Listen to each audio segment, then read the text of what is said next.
feeling cold against your skin. Running through the chaos, letting all the sin. Temptation in a bottle, ready for the night. Craving for the thrill, it's time to ignite. Dark desires burning bright, echoes in the dead of night. No retreat, no looking back on this heart attack. How are you going, my human popsicles out there in America? I feel like if you went outside for like 5 minutes, you might actually be a human popsicle today. There is crazy weather. I've seen some really interesting photos out of the US, depending on where you are. There's been flight cancellations. There's been, if you're in Texas, there's like thousands of people who couldn't get on their flights today out of America. They were trying to get overseas or to another state. A lot of flights canceled. There's crazy freezing spray coming off the ocean in some places, like you see in the thumbnail. There is all sorts of things. It is really, really bad out there. I saw a warning today that said if you go outside without appropriate clothing for less than 5 minutes, you could freeze to death in some places. And I was like, that is hyper dangerous. 5 minutes. I mean, that's imagine if people get drunk and they do things like that. Hold on. Ah, okay. Well, I know that Trish is in Texas and they are copying it right now. I know a lot of people in Texas. I hope my friend DJ's okay. I worry about DJ and you guys won't know what this is, but he will know. I will hope his pipes are okay because it is a bit mental out there today. How you guys going? Good to see you all. There is no live stream for Web Sleuths tonight, so it's just me and you today. It's just me and you. We're gonna hang out. We're going to talk some weather, talk some true crime. We have a bunch of stories out of the US, including this one in Georgia. Did you hear this one out of Gwinnett County? There's this one in Gwinnett County. A child had to call 911 because 4 adults were dead in the home, killed in the home. A child. We'll talk about that one in a little bit. And the fallout continues from the Idaho 4 leaked, I don't know what you want to call it, leaked, unredacted, not properly redacted photos. That continues. Creators online. You know, I'm going to set everything up. You guys are just listening to me sort of monologue at the moment, but I'll get everything set up. One of the things I've noticed, one, the Daily Mail has had like several articles with these photos in it over the last 48, 72 hours. But it's also interesting to watch how different creators tackled these photos getting into the public domain. Some of them went through every single photo on their shows. Okay, that's a choice. Some of them only showed the ones that were redacted. Some people didn't show them at all. So it was a wide swath of different choices by different true crime creators about how they handled those photos. Um, One of the things I saw today, and I'm going to bring it up on the screen in a second, is I didn't know they did this, but yeah, here. I saw in Texas and Nashville, they were doing this today with the trucks, and I'm guessing it is some sort of ice solution. Ice, no, salt. Like, I'm guessing it's salt or propylene glycol, PG. I'm not sure which one it is, but they have these trucks and they go around and they salt or prepare the roads for the ice storms. I think that's really cool. I don't know whether it's the old fashioned dumping salt all over the road or it's a salt solution or something. Could also be like on airplanes, they use PG and they spray the wings of the airplane with PG, propylene glycol. And they do this so that when the airplanes fly, the wings don't freeze up and you don't crash into the ground. So that in this cold weather, they will spray down the aeroplanes with the PG. Let's see. Happy building in the background. It's salt. Ah, they do it in. Hey, Marcelino, how are you? They do it in Connecticut too, so it's probably some sort of solution that has a high salt content in it. You see the smile, a happy building. I don't, not on my screen, but sure, sure. I'll take your word for it. Yeah. So they're saying here they're looking at catastrophic damage in 12 cities with Winter Storm Fern, and Texas and Oklahoma are going to be like the two hardest hit places apparently. So Trish, I hope you're okay. I hope you're going to be okay in Dallas, Fort Worth, and our friends in Oklahoma. I hope you guys will be okay too. This storm is really not taking any prisoners. It is going a bit bonkers. See, it says here in the Dallas Fort Worth area, it is forecast to experience life threatening cold temperatures beginning on Friday. Life threatening. I don't like that wording. And they're saying ice accumulation totals are expected to reach up to half an inch, and wind chill values could drop to minus 10 degrees Fahrenheit. They said it'll be brutally cold throughout the weekend, and they're not expecting any reprieve until Monday. So the closest time in Oklahoma and Texas that you can guys will be able to feel a little bit better is Monday. That's ages away. I get inside, get your heaters on, get your electric blankets. Here she is. Hey, my friend. Webster, Trisha says, no live stream, no live stream. I think that's where she uses Zoom and not this program. I think that's what they call it, a live stream. Um, she says she's hunkering down and getting ready for the storm. She's going to fight it, like physically. She's going to get out there in like boxing gloves, in her dressing gown, and she's going to fight it. She's going to stand on the street and throw punches like for 12 hours. That's how she's going to fight this storm. Yeah, be safe, my friend. It is pretty bonkers out there.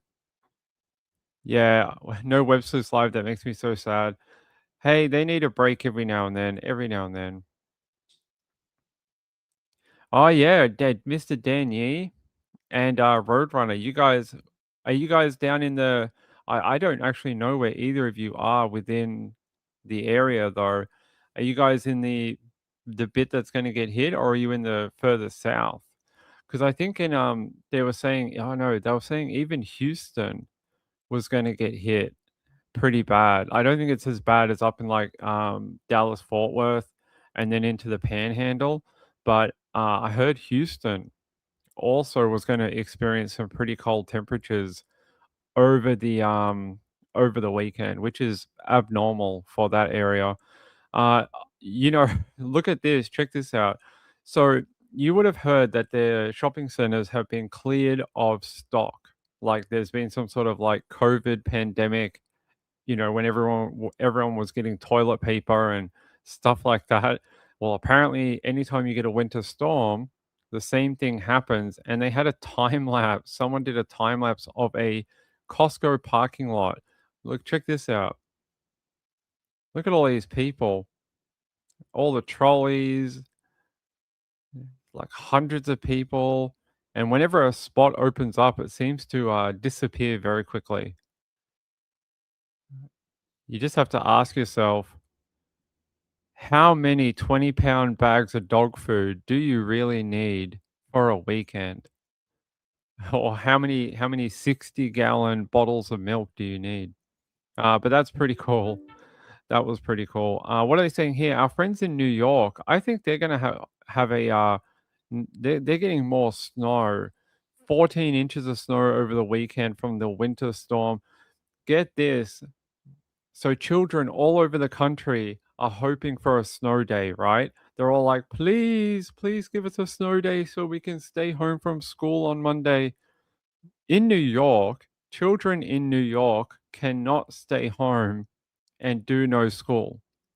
And the reason might be a little weird to you.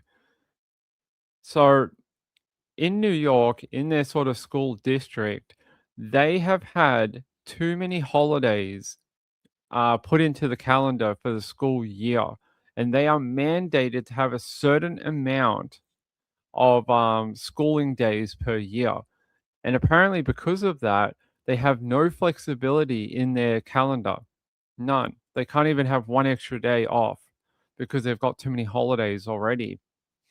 So, children in New York have to do remote learning on Monday.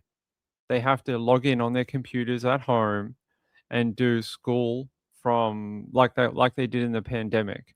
Yeah, I find that interesting that they just not allowed to. Like, there's no room that they can't. Yeah, 180. That's what it is.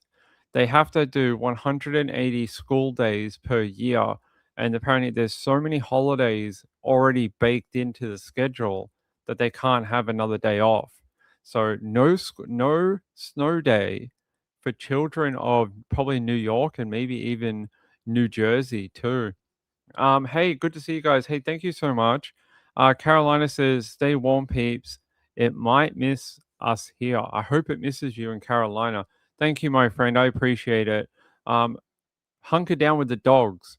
Your animals are like little water bottles, hot water bottles. They will keep you warm.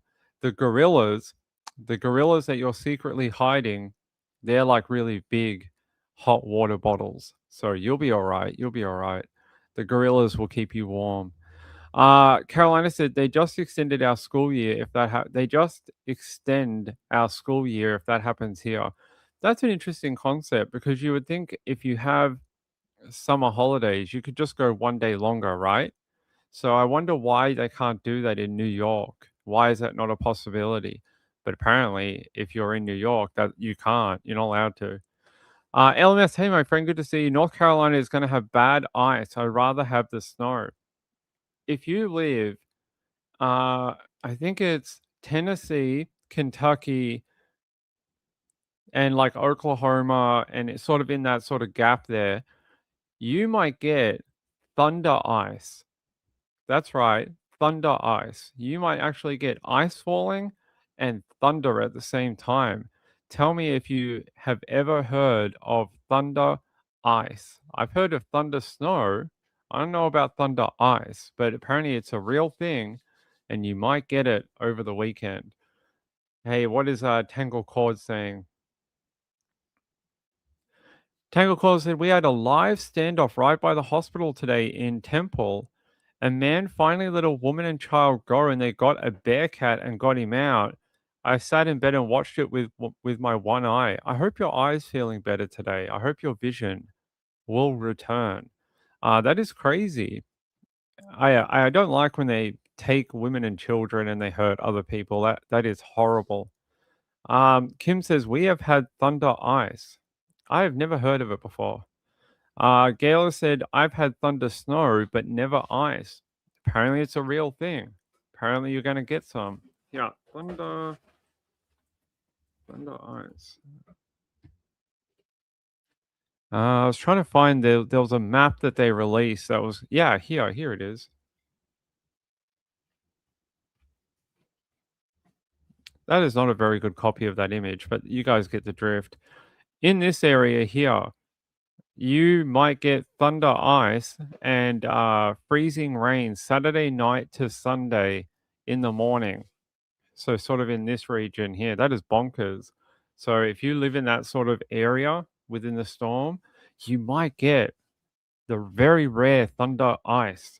So I hope everyone's keeping warm. A bit of a flip side to the weathery thing in Australia, in Melbourne today, it is 110 degrees. It is hot as hell down here.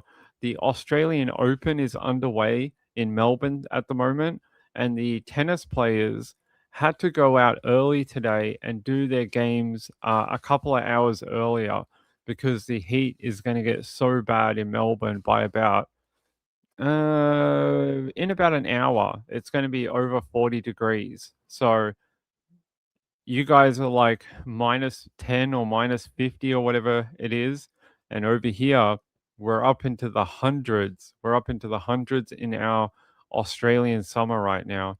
Right now it's 33.7 degrees, so it's in the 90s right now. It'll be probably up in the hundreds in the next couple of hours. So a bit of a disparity. Let's see. All right. Hey, Moonlight View, good to see you, my friend. It is Friday. You are right. It is Friday. Um, hey, Laurie, how are you, my friend? Kindergarten here in PA celebrate the 100th day of school. Oh, really? That's pretty cool. I'd like to know more about that. Hey, Juicy Jules, how are you? My son too there, Rossville by Chattanooga. By Chattanooga. Okay. All right. Okay. We can talk about a bit more weather in a little bit, but I want to talk to you about this story out of Georgia because anytime a child has to call 911, I think that's one great training of the kid. I think, when they're in school and they get taught, like if something bad happens to mummy or daddy, you should call 911 and then repeat your address and where you live, and they teach the children to do this. And then when a child actually puts it into action, one, it's very great to see that the training works, but we know it's because something bad happened, right? We know it's because most likely someone has died. And unfortunately, in this particular one, four dead in Gwinnett County. The suspect has been arrested, but there's a few more details to this story, and I want to go over it with you. So hold on. Let me take you out to Atlanta News first, and they have the little update here. 16 minutes after 7, and we want to get you back to that breaking news that we're staying on top of out of Gwinnett County. That's where authorities are investigating a shooting that left 4 people dead. Atlanta News First reporter Niamani Watson joins us live. She is there right now. So what have you learned, Niamani? Yeah, this is just a very disturbing situation here. Gwinnett County Police say the shooting happened at a home here on Brook Ivy Court. I'm going to step out of the way so you can get a closer look of the scene that we got going on here. Police say the shooting happened further down. That home is further down and to the left there. They say officers responded to the home at 2:30 this morning. When they went inside the home, police say they found 4 adults dead. 3 children were also found hiding in a closet unharmed. Police believe the shooting was domestic related, but have not said what led to the shooting or the relationship between the suspect and victims at this time. Well, there was a bit more of an update later on, but they're saying here a frightened child hiding in a closet with 2 other children called 911 to report a shooting in their home. Police arrived to find those 4 adults, unfortunately, dead.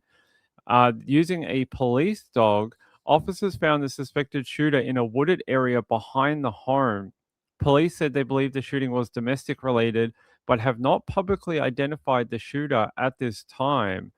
Um, but I'm guessing with some of the details I'm about to give you, you might be able to guess how this is like how it went down. But man arrested after allegedly shooting wife and 3 other relatives to death in Gwinnett County home. Well, that sort of explains that, right? So they did say it was a DV related crime. And now they're saying here that the suspected shooter, his name is VJ Kumar. He's 51 of Atlanta. And they found him in that wooded area behind the home and arrested him. The victims were identified as Kumar's mother, Mimu. She's sorry, Kima's Kumar's wife, Mimu Dogra. She's 43, and Gurav Kumar, 33, Nidhik Chanda, 37, and Harish Chanda, 38. They're the 4 victims that they found. At least one of them is his wife, and then some of the others are relatives. So the children in the home were a 7-year-old and a 10-year-old. There was also a 12-year-old in the home during the shooting. So there's a range of children in the home. It really is awful. The fact that this guy would go through and do this with so many people in the home is you go, what makes this happen? And I've never I can't get my mind into the mind of someone that would do that, and I've never been able to because I guess I probably wouldn't do that. But it's very hard to visualize someone going, "Okay, I'm gonna pick up a firearm and do this," but seems to happen every single day, right? Every single day, which is terrible. All right, I just want to see if we have a better update video for you. Yeah, we do. Here we go. I'll take you to Fox 5 Atlanta. In the meantime, I want to keep you updated on some local headlines we're following here in our newsroom here at Fox 5.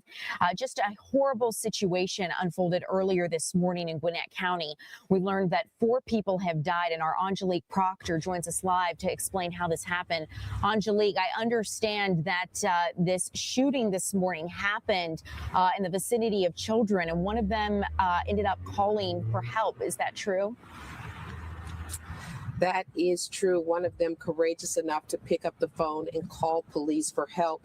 We now know that child was just 12 years old. This is really just an unspeakable tragedy. Just this neighborhood really still in shock. Lots of people have been driving by to take a look at the scene of what happened here. But police have just given us some new information within the last hour. They now have released the name of the suspect in this case, as well as the victims. He is 51-year-old Vijay Kumar. And what we've learned is that he was actually from Atlanta, that Kumar drove here to Gwinnett County, according to what police are telling us, with his wife. Her name was Mimu Dogra. They got into an argument in Atlanta, according to police, then drove here to Gwinnett County with their 12-year-old child in that car. Now, police say once they got here, Kumar shot and killed not only his wife, but 3 other relatives. Now, police say just about 2 weeks ago, a male caller from this same house was in a dispute with his brother-in-law at that time. That was actually January the 10th. They called. So, listening to the details, it sounds like this is not a once off.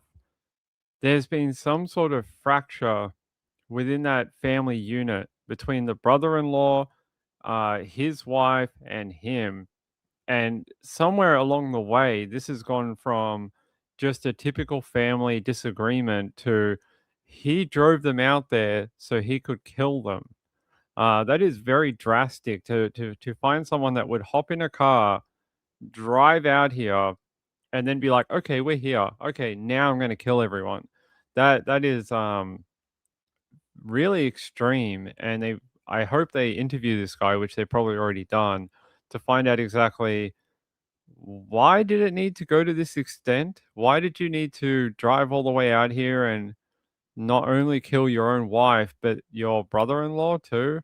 It's, yeah, I mean, you never know what's going on in people's minds, but Lisa says, happy to share 110 with you, blowing in your general direction. No, I don't think it'll go. I don't think it'll make it to America. Hey, Robert, how are you, man? Good to see you. All right. No, that's not what we need. I think it's terrible. I wonder if we have a photo of that man. Let me see if I have a photo of VJ Kumar of Atlanta. Let's see. I have a photo of a very famous Olympic medalist with the same name. I don't think that's the same guy for some reason. I think that's a different guy. I do have a photo of him actually. God, this is him. I'm gonna try track down a better copy of that. Give me a sec.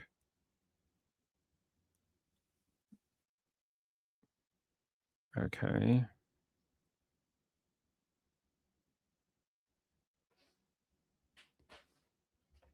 Okay. I'm unable to here. There we go. Got it. There we go. We got a better quality of it. There we go. VJ Kumar.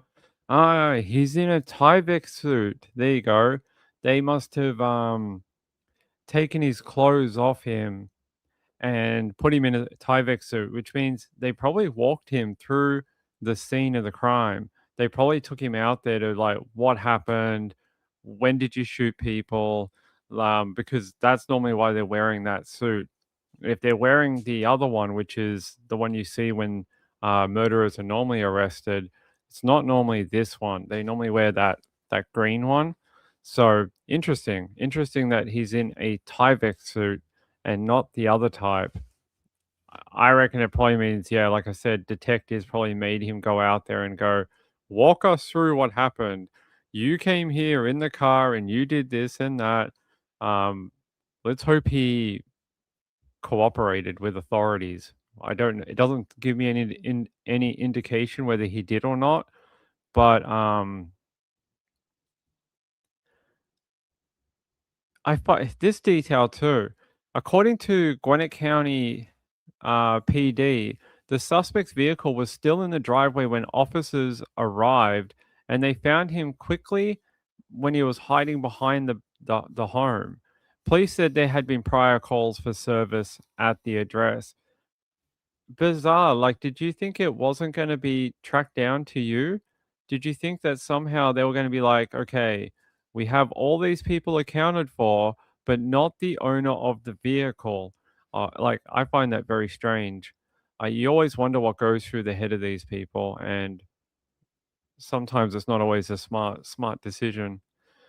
Might cause a hurricane. Sure, we could do that. We could create a hurricane. So yeah, 4 people, mostly, all of them are relatives between this marriage between the husband and his wife. Why they decided to drive out there, we don't know at this point in time. But the fact that there was prior calls for DV related incidents at the home tells me that this has been sort of a long bake situation, especially because just after New Year's, they were called there already once before. So there's been some disagreement, there's been some sort of breakdown in the family unit.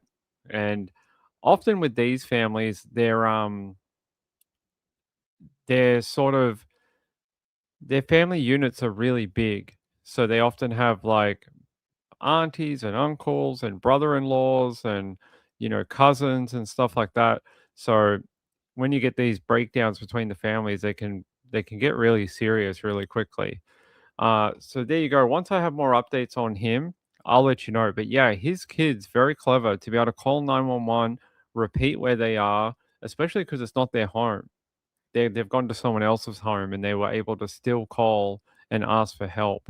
So I think that's great. Blaze says, I heard him or the brother-in-law was a stepfather to the kids or kids. The what? Him or the brother-in-law was a stepfather to the kids or kids.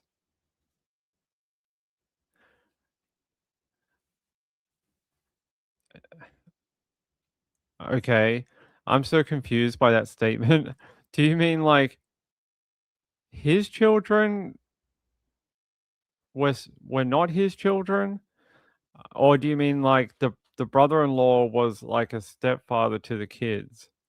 Let me have another look. Let me see what I can find and see if I get a better explanation for it. Yeah, let's find VJ Kumar Atlanta. Because when I looked before, I could not see the relationship between them, except that we knew about the brother-in-law. That's it.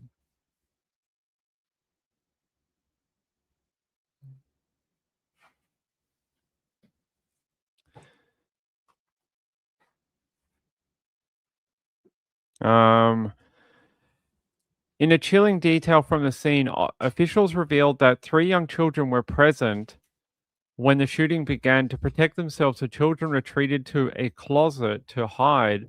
One of the children managed to call 911, providing critical information that allowed officers to reach the scene within minutes. The children were unharmed and have since been picked up by another family member. The suspect, identified as Vijay Kumar of Atlanta, has been charged with 4 counts of aggravated assault, 4 counts of felony murder, 4 counts of malice murder, and 1 count of cruelty to children in the first degree, 2 counts of cruelty to children in the third degree. The victims, according to Gwinnett County, are Kumar's wife, and they don't explain who these other people are. One of them has to be the brother-in-law. According to investigators, an argument began between Dogra and Kumar at their home in Atlanta. They traveled to the residence on Brook Ivy Court with their 12-year-old child. The relatives of the two of them resided at the Brook Ivy Court home, along with two juveniles who are 7 and 10 years old. After the incident occurred, the 12-year-old child was the one who called 911. That's the most I can find about it.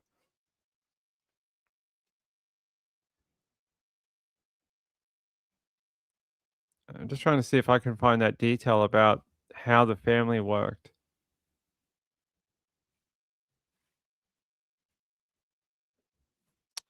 It doesn't tell me.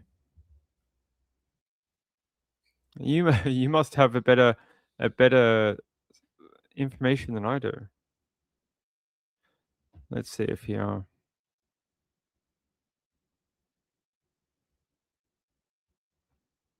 No, I get the same information from all the sources that I have, or at least that I have access to. Unfortunately, this happens quite a lot. You have been blocked. Apparently, they are very racist against Australians. They don't like Australians.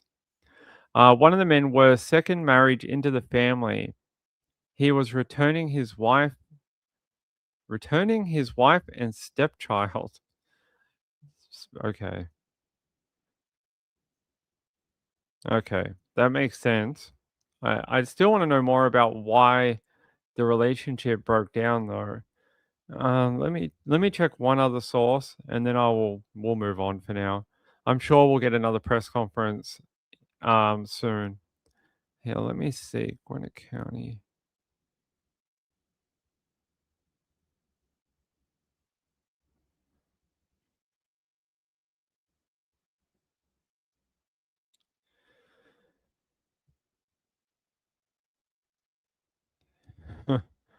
Let's have a look. I'll go to Gwinnett County Police PD and see if they did an update.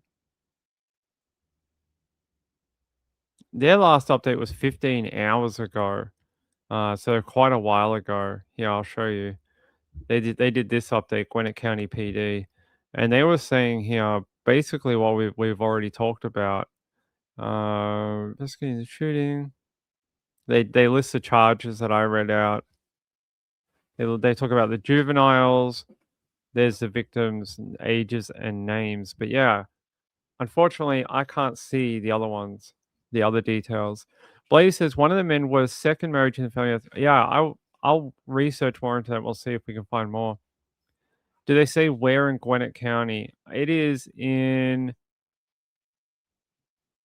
I have the road. I can have a look at it. We can have a look at it if you want. Hold on. Let me get the. It's Brook Ivy Court in Gwinnett County. Let me see where it is. Georgia. Yeah, I have the address. Hold on. So it's here, Brook Ivy Court. This is it right here. And if we zoom out,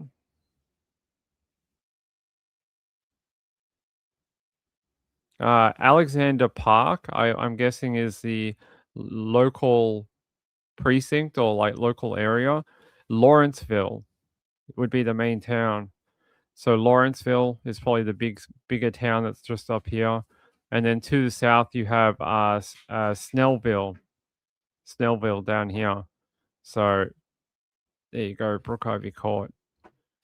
So it's sort of between a couple of places. I'm going to guess it's probably Alexander Park that's the closest sort of suburb up here. That's what I'm going to guess. So yeah, there you go. We go down here. It's pretty like tiny street. You would think that if you shot off a firearm in this tiny little cul-de-sac, that all the neighbors would have been on it like that. They would have been calling in the cops within seconds. Yeah, Blaze, you can email it to me if you want, but it may not, like I said, unfortunately, a lot of news stations are racist. They don't like Australians. I think WSB TV is one of them. Yep. Yeah. The main one in Atlanta, WSB TV Atlanta, always get this whenever I try to get their articles. We're sorry, this website is unavailable in your location. What do you mean? And it says error 451. It appears you're attempting to access this website from a country outside the US. Therefore, access cannot be granted at this time. Why? Are you scared that news will make it to Australia? You're like, oh my God, we cannot tell the Australians about what it's like in Atlanta. They'll never come here again. We're going to have to block them. We have to block them from our news websites. Yeah, we can't show them. Marjorie said, Marjorie said you need a VPN. Hold on.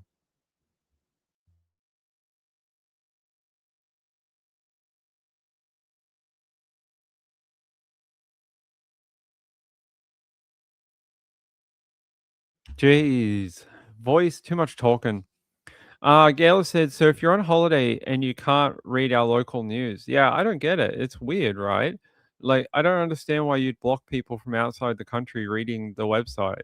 And it happens with a bunch of them. Like, this is not the only one. Yeah, like, look at this one. Sorry, you have been blocked from WPEWAF.com. Why? Like, what do you care? So yeah, I may have to I don't want to use a VPN because VPNs slow down your connection, and when you're live streaming, you need all the upload you can get to do the live show. So, but there's another way I can make it work. You can use a DNS. There's a type of DNS that's called a dynamic DNS, and we can put it into my router. And when I access websites that look like this, it'll look like I'm from America, but I'm not. And it's sort of a nice little trick you can use to not have to run a VPN and go through a tunnel, but you can sort of trick their website into thinking that you're from America when you're not. So I may do that because I don't want to run a VPN while we're on live because it'll just slow down everything. Gail said, I get it when I click on things. Are you talking about some sort of like sexually transmitted disease? Are you talking about like an itch or something? Do we need to get you a cream? Is that how that works? Carolina said those scary Aussies. Well, I don't know. Lately, it's been a bit like that here. We've had some pretty bad events happen over here.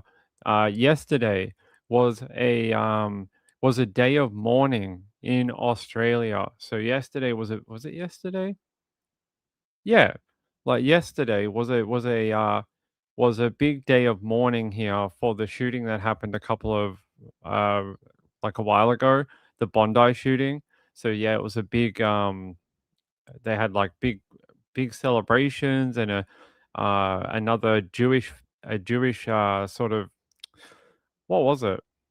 It was a like a ceremony. It was like a ceremony where they yeah, it was basically just like they were doing like trying to show the country that Jewish people are not bad people, and they were trying to spread more of the faith here and sort of take down some of the mystery about it. So they were sort of doing some traditional ceremonies, and Friday is Shabbat, right? So they were sort of doing some things with that, and they did this beautiful like 2 hour long concert slash memorial thing for all the people that died at the Bondi shooting. So Emma Ross said, "Are the tricky thing expensive?" I don't think it's too expensive, but I appreciate the sentiment. I will get it taken care of, but I appreciate you're very kind. You're very kind.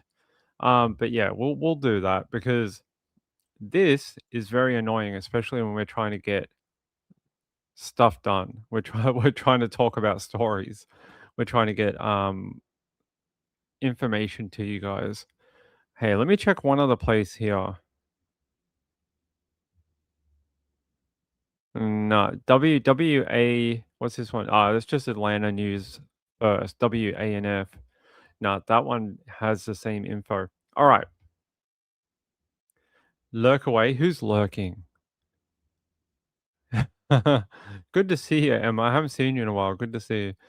Montana says, "What do you typically do to celebrate Australia Day?" So, in our family, Australia Day is a family member's birthday. So every year we do something. So on Monday, I'm going out to lunch for that person's birthday. So for our family, it's always focused around that person because their birthday just so happens to be January 26th. So we do that every year. But I think it depends where you come from in Australia and what you might do. There's variety of things people do. Some people might have a barbecue, like Gayla says. Some people might do nothing. Some people might choose to do absolutely nothing at all. Some people may go to the beach, or they might have a long weekend. They might go away. They might take their children to go see the ceremonies and stuff like that. But I think it just depends. I think most Australians just have a very quiet day, um, try and enjoy the time off for the summer, and probably just enjoy the warm weather. And yeah, it's not too different from your 4th of July. So I might say, "What do you guys do on 4th of July?" And you'd be like, "Well, Ping, it depends on where you're from and what your town is doing and, what your family traditions are. Like maybe you always go away for 4th of July, maybe you don't, maybe you don't celebrate it." So it's sort of the same thing here. Emma, yeah, I do, my friend. Hold on. Hold on. Sunday.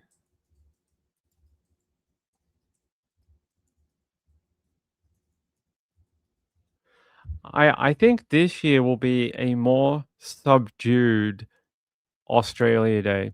In the wake of the Bondi shooting, I don't think it's going to be like that over the top where it has been other years.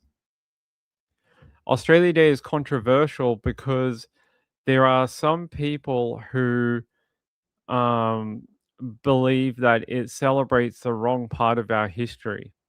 So Australia Day is based on the founding of Australia, which is colonialism, which is when the English came here and made Australia a colony.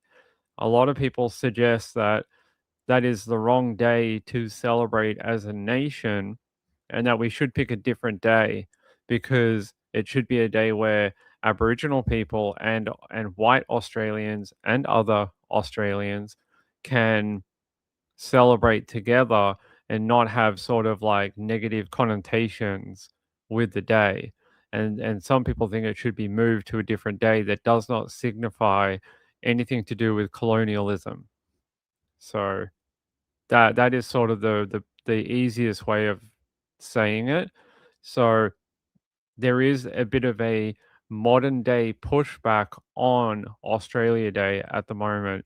It's been happening for about 20 years. Like it's been happening forever, but over the last 10 to 20 years, it's sort of picked up steam and it's getting a lot more attention and people behind it.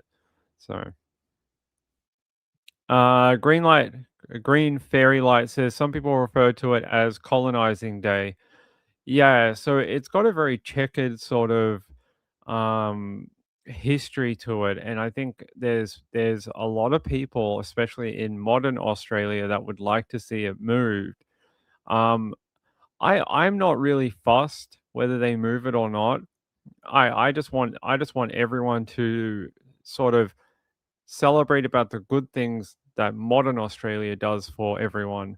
And I think that is probably the way forward is if we sort of focus on that. I mean, if they move it, great. If they don't move it, great. I mean, I just want everyone to have a day where they can go, okay, the life here in this country is pretty good, and that's what we should be sort of thankful for, and celebrate it together as one nation. not one nation, the political party, but like one people together as a country, because I think that's how we're the strongest. We're strongest when we're together, all people in Australia, not divided. And when we're divided, it makes the country, I think, weaker, because I think you just get people fighting, and there's like there's people protesting, and then they fight with those people, and it makes it worse for everyone. So we'll see. We'll see if they move it or not. Montana says sad that everything seems to turn into a fight anymore. We'll see what they do. Yeah. It's way above my pay grade. I don't make those decisions. Blaze says, does New Zealand have two types of native people? I don't know. I'm not New Zealand. I'm not a New Zealander. But yeah, I guess so. They would have their Maori, which are their Islander people, and then they would have their white New Zealanders.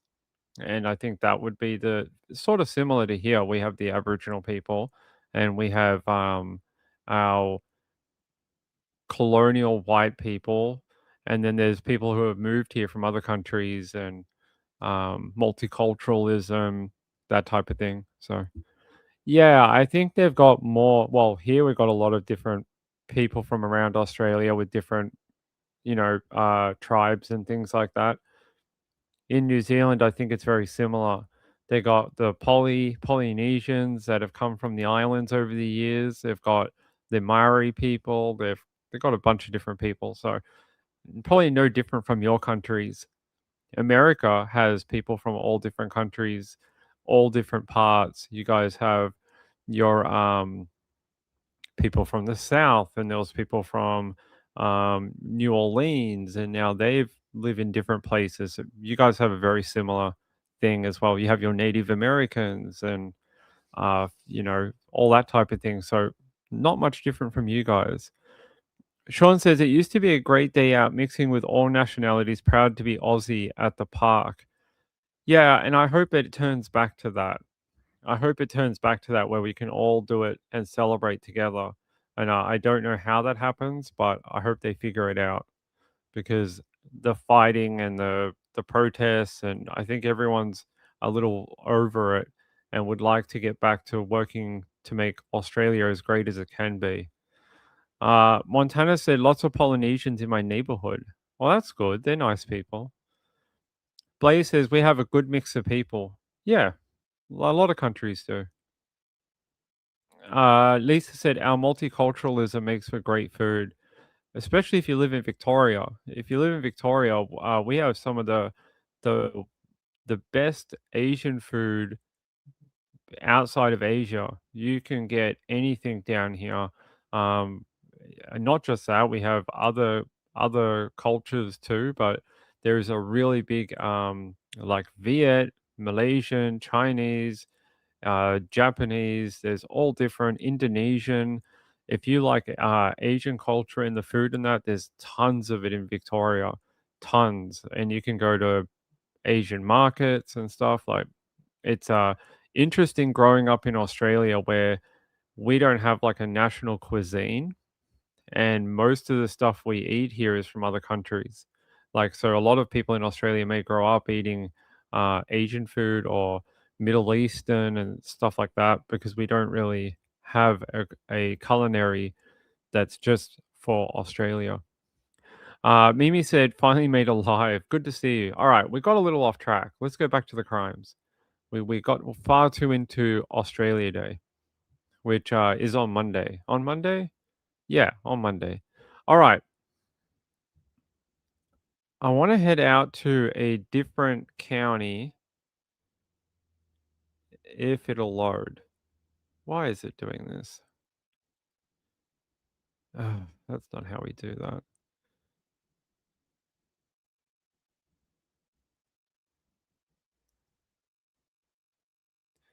All right. Apparently my yeah. So did you guys hear about this, that a county judge was shot the other day? 5 people have been charged in connection with the shooting of Tippecanoe, I hope I'm pronouncing that right, Superior Court Judge Stephen Meyer and his wife, including a Lafayette man who was scheduled to stand trial in Meyer's courtroom just 2 days after the attack. Stephen and Kimberly Meyer were found shot in their Lafayette home on January 18. Both are recovering from their injuries, and they're saying that they have arrested a bunch of people. The people they arrested are Raylan Ferguson, 38, Thomas Moss, 43, Blake Smith, 32, Amanda Millsap, 45, and Zenata Greer, 61. So they arrested all these people for trying to basically kill a judge. I mean, all because you're going to go in his courtroom in 2 days' time doesn't sound very clever if you ask me. So you're like, I'm the next guy on his, on his courtroom. I'm going to go try and kill him. We talk about dumb criminals. This might be the pinnacle of dumb criminals. Yeah, let me take you out to. I want to show you a bit more about Stephen and Kimberly Meyer. Yeah, let me go over here.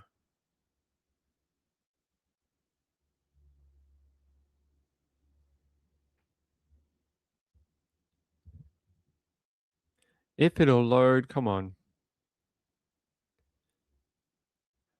Come on. A judge and his wife, 5 people. Prosecutors said today that members of a motorcycle club and a street gang worked together, hoping to derail an upcoming domestic abuse trial. Tippecanoe County Judge Stephen Meyer and his wife were wounded Sunday in an attack at their Lafayette home. Meyer was scheduled to preside over the trial of Thomas Gregory Moss, who is charged with beating his ex-girlfriend. So that's all it was over. It was a DV case that this guy would have to go to trial for. And he was going to go to this courtroom. Remember, it's a superior court judge. It's not like Supreme Court or something like that. It's just like a county court. And so they got a motorcycle and street gang involved to try and kill the judge and his wife over this court trial. It's bizarre. So Moss was due to appear before Meyer on Tuesday in a case that had been pushed back already several times. He is charged in that case with possession of a firearm by a violent felon, shooting into a building, and domestic battery with a deadly weapon, charges that had stemmed from a 2024 incident. Meyer had recently denied Moss's latest attempt to postpone the trial, according to court documents, and so he and his co-conspirators decided to take matters into their own hands. Moss and several of his co-defendants are members of the Phantom Motorcycle Club, and Moss is purportedly a high-ranking member of the club's Indiana chapter. Police say Ferguson pulled the trigger approaching the Myers home under the guise of looking for his dog. When Meyer did not open the door, he fired multiple shots through the front door, striking the couple. The Myers also told police that a few days earlier, a man knocked on their front door and said he had a food delivery, but again, Meyer refused to open the door, saying he hadn't ordered any food. Wow, I don't know what it's like to be a county judge, but to have to think that quickly all the time and not just open the door, it probably saved his life. To not like, if someone knocks on your door, most of the time you'd probably open it, right? Especially if they're like, oh, there's a food delivery. You'd just be like, oh, okay, I'll just help them find who they're looking for. The fact that he didn't open that door, I really think saved his life. I really believe that. That's crazy that they did that. And basically, they tried to kill him again and it didn't work. So this judge and his wife, they might have 9 lives, really. They have dodged death a couple of times in relation to this guy, Thomas Moss of Lafayette, Indiana. Let me see if I can find anything else about Thomas Moss. All right, here we go. I have a video here. They've got some mugshots for you. I can't play that one. Sorry, guys. We can't play anything from ABC News. Let me see if I can find the mugshots for you, though. Thomas Moss. Yeah, I can give you the mugshots. So here we go. Why do they all look so sad? Why do they look so sad? Isn't this what you wanted? All of them. Why do they look so? Look at this guy. Look at the guy with the orange beard. What's with the pouting? What's with the pouting at the camera like you're like a sad little puppy? You tried to kill a judge. I don't think there should be any sort of like, oh, I'm in jail now. Wow, how did I get here? I think that he deserves it. Um, yeah, what a weirdo.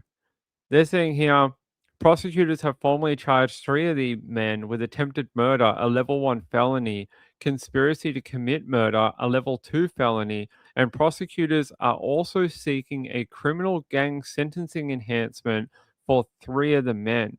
And that is Thomas Moss, 43 of Lafayette, Raylan Ferguson, 38 of Lexington, Kentucky, Blake Smith, 32 of Lafayette, and then there's 2 women. They were arrested on lesser charges. Amanda Millsap, she's 45 from Lafayette. She has charges including bribery and obstruction of justice. And then Zenata Greer, she's 61, faces charges of assisting a criminal and obstruction of justice. So they are now going to the Supreme Court. He didn't want to deal with the Superior Court. He thought that that was bad enough. Well, now, buddy, you and your friends, you can head up to the Supreme Court, and you're going to get a gang enhancement to your charges. So, who are the dumbasses now? I think it's these people, right? Dumbasses? Yes. Stupid people? Yes. All 4. There's only 4 here, but there's actually 5 of them. These ones, yes, very dumb. Very dumb. You're like, I want to get out of my trial, so I'm going to go and try and shoot the judge. Do you think, put your hands up in chat, if they were successful and they killed the judge and his wife, do you think that just magically makes the trial go away? Do you think the court goes, wow, judge is dead. I don't think we can go through with the trial. Do you think that's what happens? I don't think that's what happens. I think the court goes, well, the judge is not here anymore. Let's just appoint the case to a different person. So it wouldn't have got them out of it anyway. So what was the point? And what are you doing going after the judge? They're not the ones who charged you with a crime. Not that I advocate for them going after the PD, but their anger seems to be in the wrong direction. Like the judge works for the court, right? Do a hand count. So many drugs between them. I want to know why the one with the ginger beard and hair almost looks like it's like an AI photo. Like you know how you get those AI filters and they're like a beautification filter, and they're like, if you click it, it'll make you look a little bit more pretty. It's almost like that's what he chose when they did his mugshot. They're like, do you want to put on the beautification filter? And he's like, yes, I'd like that. Yes, please click that so I look a little bit more feminine in my mugshot. That's almost like what they did. Why this guy has a black eye, I don't know.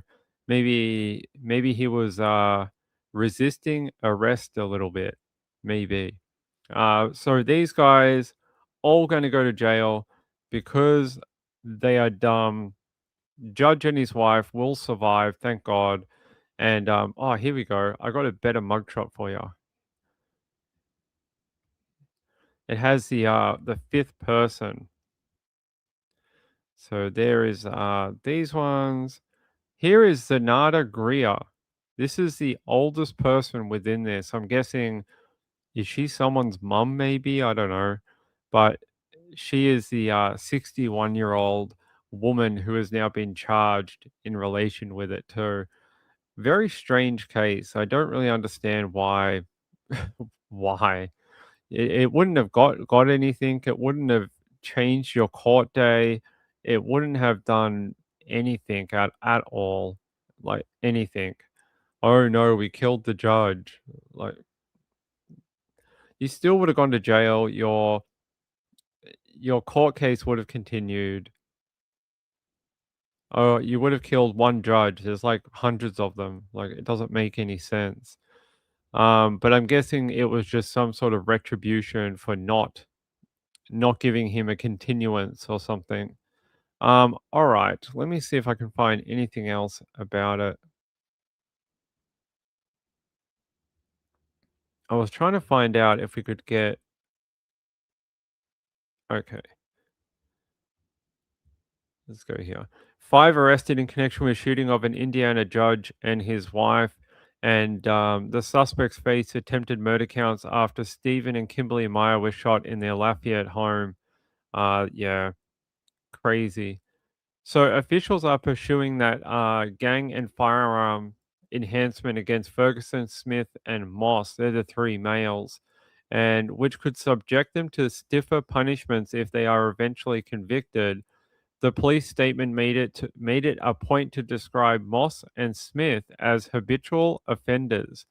You know, if you have that, if they designate you a habitual offender, when you're eventually sentenced, you'll get smacked with a much harder sentence for it because they consider you someone who does not become basically you don't learn your lesson, and when you get back out into the public you just go and do it again, and they basically see it as you're someone who can't be helped, that you're someone who, even if they give you a light sentence and you get out, most likely you're going to be back in jail anyway. So you end up going up the offender rankings with the court, and when you're sentenced you'll probably be like a category 4 or 5, or it depends how they rank it. Some of them rank it in a letter, like category A, B, C, D, E, F. Some of them are like 1, 2, 3, 4, 5. It depends which ranking they use, but you'll end up being a higher ranked. So when you go for sentencing, it'll be a mandatory, and a lot of them are like much higher. Some of them are like 17 years instead of 3. So they're probably going to go to jail for a long time. Probably not going to get out, and the community won't have to worry about these idiots ever again. Blaze said, I heard 2 guys talking about bulletproof something about cars at the tire store while I was walking for service. I wonder why anyone would need bulletproof parts for your car. I know judges now. Yeah, that's interesting, right? I wonder, do you think judges go through training? Like, when you become a judge of any level, do you think you have to go through some sort of like personal security training? Like, don't answer the front door, don't answer your phone, stuff like that, because that judge seemed very adept at not answering that door for anyone. And I wonder if that is either he's very clever and has a lot of common sense, or is it something they're taught? Like, you know, you will be a target. There is a chance that people may come after you. Don't answer the door if you're not expecting anyone. Yeah, I wonder if it's something they have to be sort of educated and taught about. I'm not sure. But where is Tippecanoe or Tippecanoe County? Where is that? Where is that county? It's in Indiana. It's in Lafayette. Okay. That makes sense because half of them are from Lafayette. So there we go. So that's just the county of the area. Okay. Okay, there we go. Let me see if I can find one other.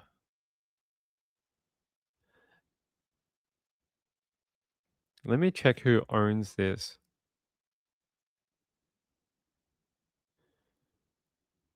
What was the state? I have a bad feeling this is the company that got me in trouble last time. Hold on. WTHR. Who owns it?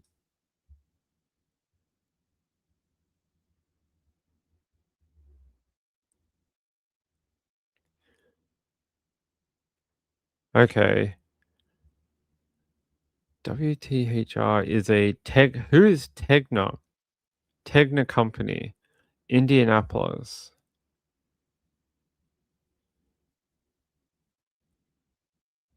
I'm just trying to see if this is one that's owned by Sinclair, because Sinclair is like really um Next Star Media Group agreed to acquire Tegna in 2025. Okay. I think we can't use it, unfortunately. About a year ago, I'll tell you a story about owning a YouTube channel. About a year ago, I was doing a press conference for that missing boy, Elijah. Do you remember Elijah, the missing little boy? I did the press conference for him, and it was a public event, and it was filmed, I think, from the authorities. They were the one who did the live stream, even though it was done like on an affiliate basis. So all different news stations used it. I aired it on this channel, and I got an absolute copyright strike. Not a please remove this section, not a um you can't be monetized for this video. They hard hit my channel with a copyright strike, and I can't remove it. I can't get rid of it. It's just permanently on my channel. They didn't reach out. They didn't ask me to remove it. They didn't contact me. Nothing. They just hit me with a copyright strike, and I was like, "Wow, really?" We use hundreds of media companies every year. Every single year, we use hundreds, if not thousands. And this is the only company that's ever smacked me with a copyright strike in that way. Like normally we get asked, can you please remove it? Or if you don't want to remove it, you can't monetize the video, which that's fine. Um, but never a hard copyright strike that you cannot get off your channel. And yeah, crazy. So Sinclair Media and I just have a really bad feeling it's that channel WTHR. Yeah, WTHR. I'm pretty sure it's the same channel that we got smacked by last time. So I can't show you the video, otherwise we won't have a channel anymore. So sorry about that. I can't remember if it's WTHR or WTTV, but it was one or the other. Either one. But yeah. YouTube for fair use policies. Fair use policy doesn't work the way you think it does. Fair use policy for YouTube creators, the burden of proof is always on the creator. It is never on the other side. It's always on the person using the content. So even if I think what I'm doing is within the fair use policy, doesn't mean it is. And it doesn't mean the company that owns that media will think it is also fair use. So you can still be copyright struck even if you think what you're doing is within the policy. It is, yeah, it's a very weird system that we have to abide by. It puts all the pressure back on the creator, and it basically means that yeah, even if you think you're doing the right thing, even if you think you're stopping the video every 2 minutes and talking or whatever, doesn't mean you won't get a copyright strike. It just means you may have a less chance of it. It doesn't mean it'll not happen. So yeah, it's a bit of a weird thing, and yeah, we can't use that video unfortunately. All right. I have more stories that I want to go through. Since you're not getting a show with Trish tonight, you can hang out with me. I want to talk about Rex Heuermann. We all like to talk about Rex Heuermann. He is now seeking, he wants his charges to basically go away. And trial is not that far away. Sometime this year, we are going to get a trial with Rex Heuermann. And I want to talk about it because I personally don't think he'll get these charges dismissed. I think he would be I just don't think so. So he's pushing for a dismissal in the connection to one of the cases, and that is Sandra Castillo. He wants that case to be going away. His defense team has asked for the dismissal of the second-degree murder charge during a hearing earlier this month in the New York Supreme Court. I don't know what you guys think. I would like to see most of these charges be heard at the same time. Muffin, get down. Um, so the defense is seeking a dismissal in that case after authorities linked the murder to Heuermann through a single strand of hair on her shirt. They're saying his defense team is saying that that evidence is not legally sufficient to establish the offense charged or any lesser included offense. Now, according to the DA, they are planning to oppose that motion, and the next time we'll hear about it is probably March 3 is when the prosecution has to respond to the argument, and then it'll be sometime after March 17 that we will probably hear whether this was successful or declined. So we'll have to wait for the judge to make a decision, but I don't think he'll get it. I mean, we've had less things of someone be like we use DNA. We use DNA like touch DNA, other types of DNA to tie people to crimes. So why can't a single hair tie Rex Heuermann to a crime? Why not? Because unless Rex Heuermann can explain how his hair got onto her body and have a bloody good explanation for it, then why not let the jury decide? Put out all the evidence. That's why we have juries, and let them make the final decision. That's why we have courts of law. That's why we have juries. They sit there and listen to all the evidence, and then they come to the determination. I think it's a bit rich for Rex Heuermann to try and get out of these charges when he's already been linked to multiple other murders of young women. Even though I know they have to be treated separately, but Kelly says, "Yeah, Rex, I want to win the lottery and look like I'm 20 again, but we can't always get what we want." This, I wish. So we looked into going to New York for his trial. We spoke to the courthouse in New York whether we would be able to get access to the court for the trial, and we were basically told no. We would probably most likely not be able to get access. So we we won't. I won't be going to New York, and it doesn't seem like it's worth it, unfortunately. But I will cover it on the channel when it does happen. Tangle said, "I really feel like his wife and daughter should be charged with all these murders as well." I I don't know. With his wife and daughter, I have swaying opinion, and it depends on what day of the week it is, and it depends on what I've watched or read about the case. And I feel a bit embarrassed to say that because normally I'm very forthright in my opinions, but it, it's very hard to sort of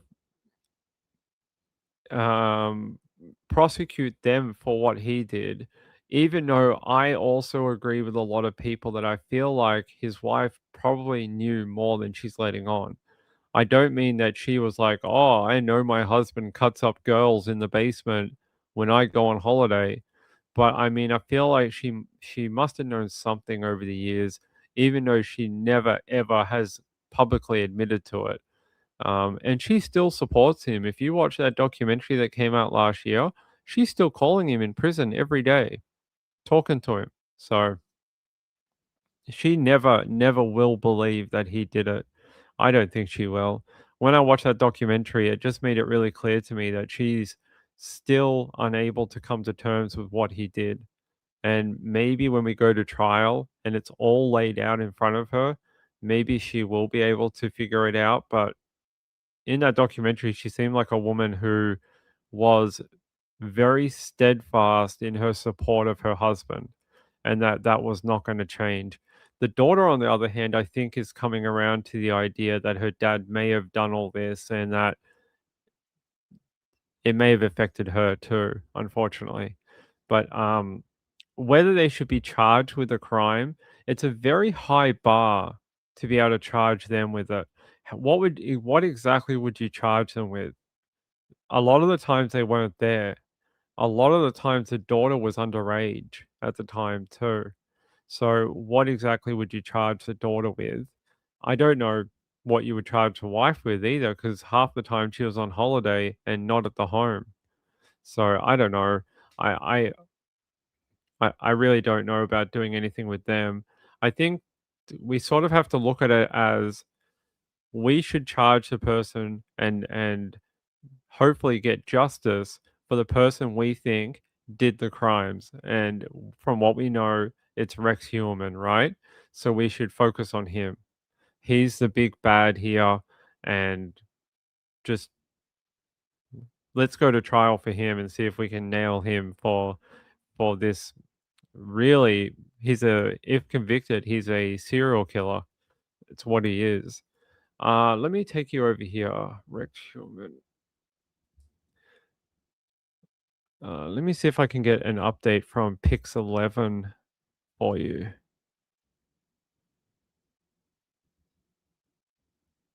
I don't think I can.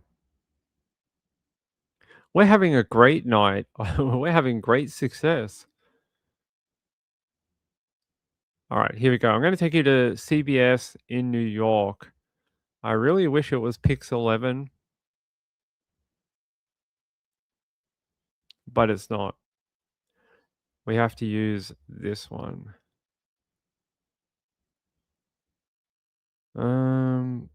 Yeah.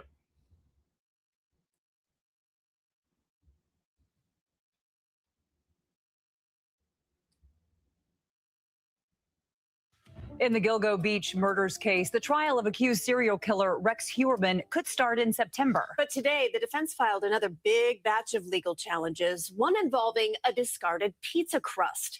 Carolyn Gussoff has been covering this case from the start and was in the Riverhead courtroom. Rex Heuermann's trial will begin right after Labor Day, the judge said, come hell or high water. That's more than 3 years after the arrest of the Massapequa Park architect. But first, the defense has filed a huge new batch of motions, challenging much of the evidence, including 20 search warrants. The defense contends that taking DNA from pizza crust Heuermann threw away violated his constitutional right to privacy. Rex Heuermann may have abandoned his pizza crust, but he never abandoned all that personal information that's now in our DNA. Prosecutors say that crust helped link Heuermann to the 2007 murder of Maureen Brainerd Barnes and 6 other murders spanning 3 decades, from Sandra Castilla in 1993 to the Gilgo Beach killings years later. The defense is also asking the judge to throw out the Castilla murder charge. What do you guys think about that? About the fact that his pizza crust is considered privacy? Well, the way the police department saw it was that he threw it away, and so therefore they considered it abandoned, and that it's no longer anything to do with him. You know, once you put something in the trash and walk away, you're basically saying it's rubbish and I don't want it. So are you entitled to any privacy for things you put in the garbage? That's sort of the point they're going to argue on here, and say that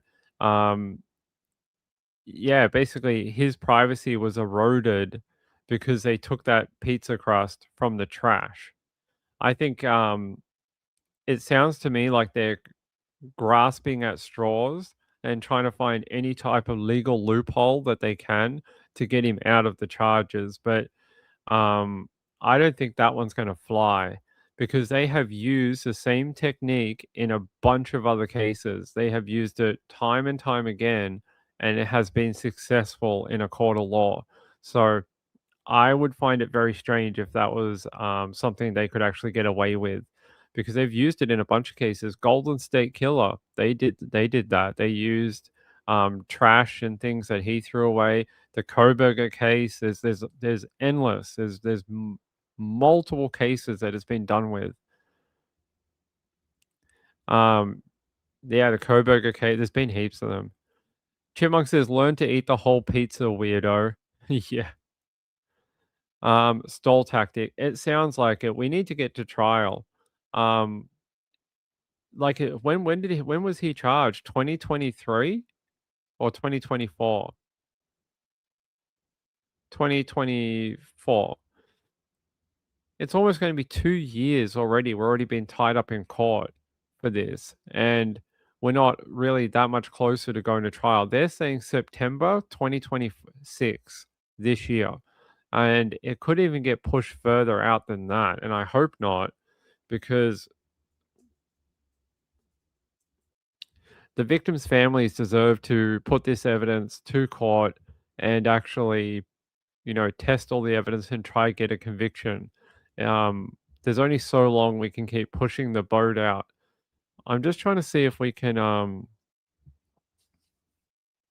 geez, was it 2023?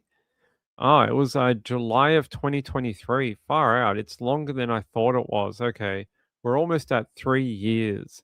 3 years since that news broke on that night, on that morning. Sorry, that I don't know if I've told this story, but me and Stacy from Web Sleuths were up one night. I was up late at night. She was up very early in the morning, and she just messaged me and said, "There's something going on in Massapequa Park," and I was like, "What, for the Gilgo thing?" And she's like, "Yeah, yeah, yeah. Go check the news." And me and her were watching the news out of Pix 11 Long Island, and we were watching, and the cameras and the helicopter, and we are like, holy crap, did they really get someone? And then they said they had arrested someone over the Gilgo Beach murders, and they are expecting to charge someone over the deaths. And it was a crazy night. I think me and um Stacy stayed up. Like, I stayed up till about 5 a.m. in the morning, and I think she stayed up pretty late too. So I can't believe that was almost 3 years ago now. Time has gone like that, and like, how old are we all going to be by the time we get to trial for this? Emma says, "Is it like this if you throw on your property, law enforcement can't take it? Like Koberger put in the neighbor's trash." I would think that anytime you throw anything away, it's no longer yours, and that you relinquish any type of rights to that item. Gail said, I'm a weirdo. I eat the pizza slice in the crust. What? Isn't that what most people do? Don't most people eat the pizza slice and then the crust at the end? Sean says a few toppings short of the lot, I think. I think she is. The legal team. Yeah. People's evidence that links Rex Heuermann to Sandra Castillo's crime is a single hair. Adding they plan to point the finger at other possible suspects, including convicted killer John Bitroff. We very well think that Mr. Bitroff may be responsible for some of these. The defense is also challenging this text message sent the day Heuermann was arrested to a former roommate of victim Amber Costello. Is this the guy you saw years ago? They picked him up this morning as the Gilgo killer. Answer, yes, 100,000%. Heuermann remains in a cell alone for 23 hours a day. He's allowed visits with family and access to the law library. The DA would not say whether a plea deal is on the table. We're not going to, do anything but prepare for trial. No appearance. I hope they don't go to plea on this. I don't think he needs a plea deal, and I don't think there's anything you could offer. We don't have anything outstanding really. There's a couple of victims that would be great to have them identified, but I'm not sure he knows. And is that worth a plea deal or not? I reckon it just needs to go to trial. Take it to trial. Don't offer a plea deal. I don't think he would take it anyway. I think he believes he's innocent, even though I think deep down he knows he committed the crimes. But I think he's trying to put on a face of, I didn't do this, and we'll have to wait and see. But I like that lawyer. She's like, a single hair tied him to the crime. Lady, how many law cases have you done? There's people who've been tied to crimes with a single bit of freaking DNA, touch DNA. There's people who've been tied to crimes with like microscopic DNA. I mean, what are you talking about? A piece of hair is actually bigger than some of the DNA they work with. It's it's a bit of a weird statement. A single piece of hair. Gail said, "Yeah, I don't think you're a weirdo. He's a few toppings short. I don't know." Chipmunk says, "I eat my crust. If you get extra cheese, just take a bite of the crust." I don't know what that means. It sounds like a code for getting drugs. You call up your drug dealer and you're like, "I want to get the extra cheese to take a bite out of the crust." And he's like, "All right, I'll meet you on 47th in an hour." That's what it sounds like to me. Um, Rex Human, I hope it's September. I feel like I'm gonna be an old man by the time we actually get to trial for this one. And I don't know. I, the, It feels like we see this in any type of high profile case where the defense teams just throw 100 motions at the judge, hoping that some of them will go through. And I think we saw this with Rex Heuermann, we saw this with Richard, we saw this with every bloody high profile case we've ever done. So I hope they don't, but if they keep filing like heaps of them, eventually one of them will go through most likely. Emma says, "Is yeah, I don't know." But, Chipmunk said extra crust. I don't know. No idea. Kelly said part of any plea should be confessing and telling the court all about his crimes like they did with BTK. I think that's probably the only bit of value that they could get out of a plea deal with him is, are there any other victims and how did you do it? Like, tell us everything so the families have answers to what happened to the final moments of their loved ones. Like, how did you get them into the house? How did you get them to go with you? What happened when you took them back to the property? As evil as that information would be, at least the family would have the answers they are looking for. So I agree. That's probably about the only thing value that he could do. Um, Emma says we must fix that trick thing before the Rex trial. Yes, I will. I'll probably work on it this weekend. I'll probably try to get that running by Monday. Chipmunk said even if they don't do the trial, they should get it all on file. I'd like it to go to trial. Lisa said, "What happened to Shannon Gilbert?" I mean, that might be something that they could use as a bargaining chip, maybe.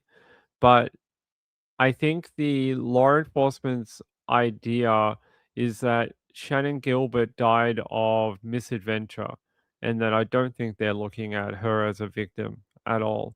I think they made that perfectly clear a number of years ago when they did that big press conference and released the 911 tape and did that overview and all that. I just have a funny feeling they're not concentrating on her at all. Montana said a guy recently opened a New York deli near here. Love his pizza and deli meat sandwiches and salads. New York cheesecake, best lox and bagels I'd had. I don't know what a lox and bagel is, but it sounds pretty good. Um, Ellie is corrupt. Well, I don't think they're looking at Shannon Gilbert at all. Gail said, if I was a relative, I would want all the details out there, but I wouldn't want to know, as I would be able to rest knowing how bad it was. It's a fish? Okay. It's a fish, apparently. I've never heard of a lox and bagel. I don't know what that. I've never eaten one. I don't know where you buy it. No idea. Um, Yeah, I think that they would be the only things of value that we could get. And I guess if we could get whether he had anything to do with Shannon Gilbert or not. I think there's still unanswered questions about Shannon, and I think there's things that the PD haven't been able to sufficiently put to rest about what happened to her. But it's also possible that they don't know, and that they've given the public the information they do know, and that's all they can do right now. But yeah, I don't believe they're looking into her death at all. Um, Yeah, so that was May 13, 2022. That's when Suffolk County PD released the 911 call from Shannon Gilbert on the night she went missing. So, oh, it is a smoked salmon? Okay, why do you call it a lox then? Is it a Ah, okay. I blame you guys. I blame all of you for talking about food. I'm hungry too, actually. Mrs. Ping's supposed to be bringing me lunch after she comes back. She just left before. She'll be back in an hour. Who is messaging me? Okay. All right. So there's your update for Rex Hillman. They are throwing more motions at the judge. We'll have to wait and see whether any of them are successful. That'll happen in March. So in March, we'll hear more about that. And hopefully, we'll continue to trial. That's what I'm hoping for anyway. All right. Let me go to we got so many friggin' stories to catch up on tonight. It's crazy. All right. I want to take you out to South Carolina if I can. Actually, maybe I can't. Okay. I can't do that one. All right, we're gonna have to scrap that one. Sorry about that. The link is no longer working. That's okay. We'll go. South Carolina's had a bad week. I think I've done like 50 stories from there just this week. All right, let's go to South Carolina. Bond denied for suspect accused of shooting a strange wife's acquaintance. His name is Thomas Anderson, and he's been charged. Has identified a man found dead in his vehicle after a shooting that happened early Thursday morning. They're charging Thomas Anderson with that, and they're saying it was an acquaintance of his estranged wife, and this guy decided to kill him. So the 29-year-old is called Oscar. He was found dead in his vehicle after a shooting that took place early Thursday morning. And they said the initial call came in at 4:20 a.m. for shots fired in the Palmetto Lane.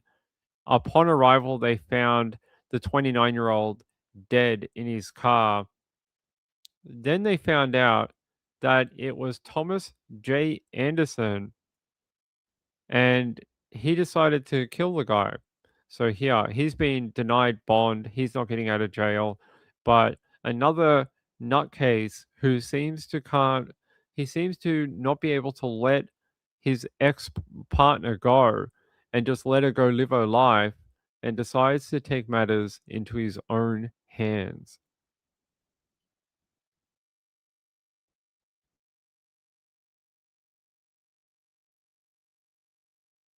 A deadly shooting from early this morning. And we have some breaking news right now. Tonight, the Anderson County coroner has now identified the victim of a deadly shooting from early this morning.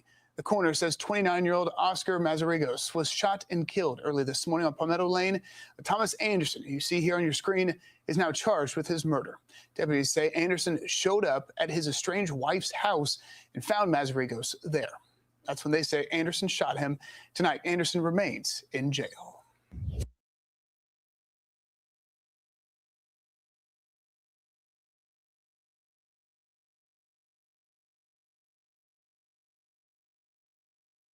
We seem to be having an outbreak of people, especially men, who can't let go.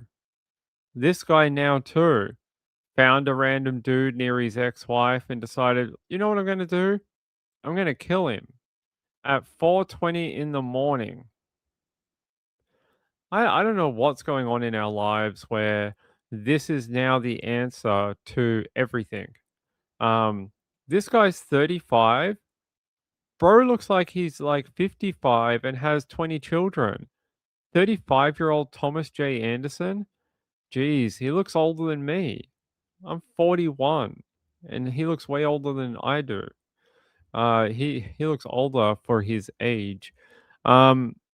Yeah, accused of shooting his estranged wife acquaintance, appeared in a bond court on Friday morning.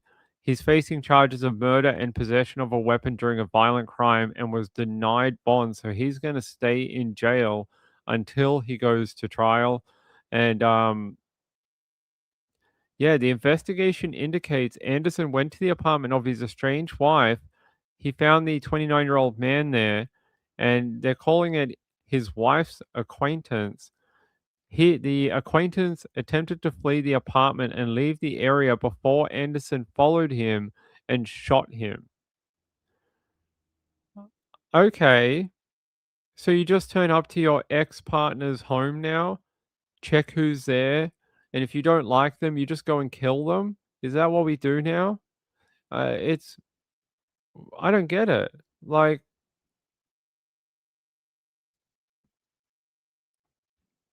I don't get it. Is that I just don't understand. Where do people get the idea like this is what we do to solve problems now? Oh, I don't like my ex-wife is hanging around with some young guy. I'm gonna go around there and shoot them. He could have been the cable guy, maybe. James Avery, hey James. There is an associate of David arrested today. You know, they were supposed to have the grand jury was supposed to wrap up. And I got to be honest, I haven't been following it. Oh, okay, that's interesting. So apparently, we'll move on from that story. I don't have any more updates on that particular one. Just that that guy is in jail. He has been denied bond, and that it'll appear in court in a couple more weeks. So when we get an update to that one, I'll let you know.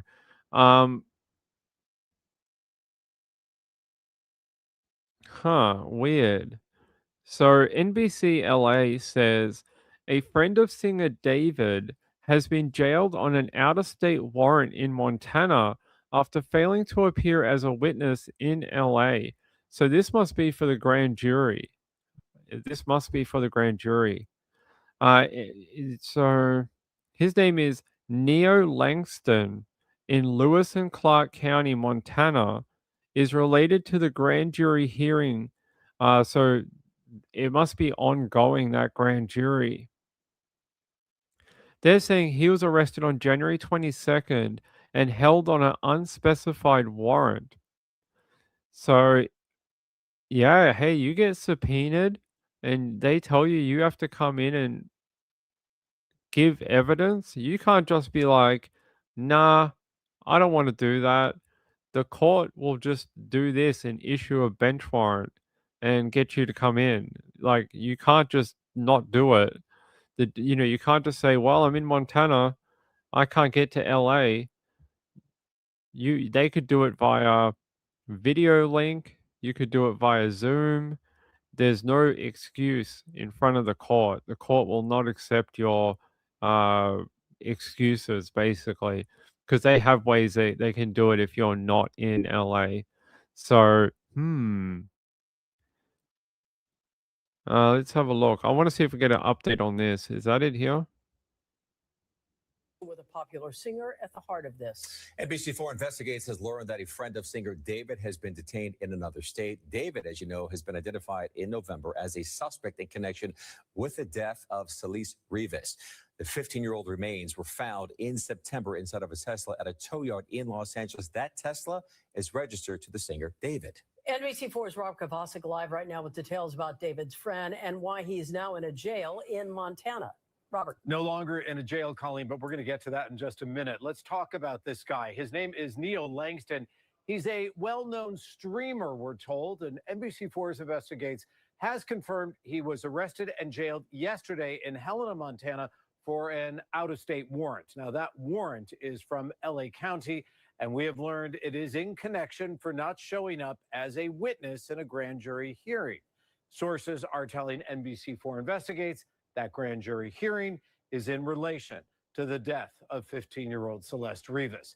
Now, 23-year-old Langston is friends with David, who's been identified as a suspect in the Lake Elsinore girl's death. Her decomposed remains were found in September, as you mentioned, inside of a Tesla at a tow yard in Los Angeles. Look, I know justice can sometimes be really slow, but it feels like we've been waiting forever for someone, anyone, to be charged over this girl's death. And I get that they're now trying to go through the grand jury process of actually indicting him on the charges, but far out, it feels like it's taken forever. They found this girl in September, and we're still here in January, almost Feb, going, yeah, any day now, they're going to arrest someone over it. I hope it hurries up because I think we all know what happened mostly to her. And I know that sometimes there's legal precedent that we have to wait for. So we're probably all being a little impatient, but it would be nice to get to the next step in it. They don't ever treat themselves good, so they won't treat you good. Yeah. Wait, who are you talking about? Espion said this was the talk of town here in Bozeman. Two-ish, two-ish hours of Helena. Okay, so everyone knew about this guy. I have a photo of him if you want to see it. I have a mugshot when he was brought in. I will bring it up on the screen. Give me a sec. If I can get this photo up. Yep, there we go. Here's the photo right here. This is his when he was taken into custody. Neo Langston, a social media streamer who is friends with David. Never heard of him. Never heard of him. Who is he? What kind of social media streaming does he do? Is he like a TikTok loser? Is he one of those type of people? Ah, he's a Twitch person. He's a Twitch person. Runs his own Twitch stream. Was booked into Lewis and Clark County Jail in Helena, where he's being held without bond. There is an active warrant out for his arrest. Police in Helena told TMZ they assisted the LAPD's robbery and homicide division. That is the same division that is investigating Celeste's death. Same division. It's still unclear where Langston was supposed to be appearing as a witness, but a grand jury in LA is reportedly hearing evidence related to the Hernandez case. So, yeah, I would say that he was probably subpoenaed to come in and he didn't show up, or he didn't contact the court and say, hey, I can't make it to LA, but I can give evidence via AV link.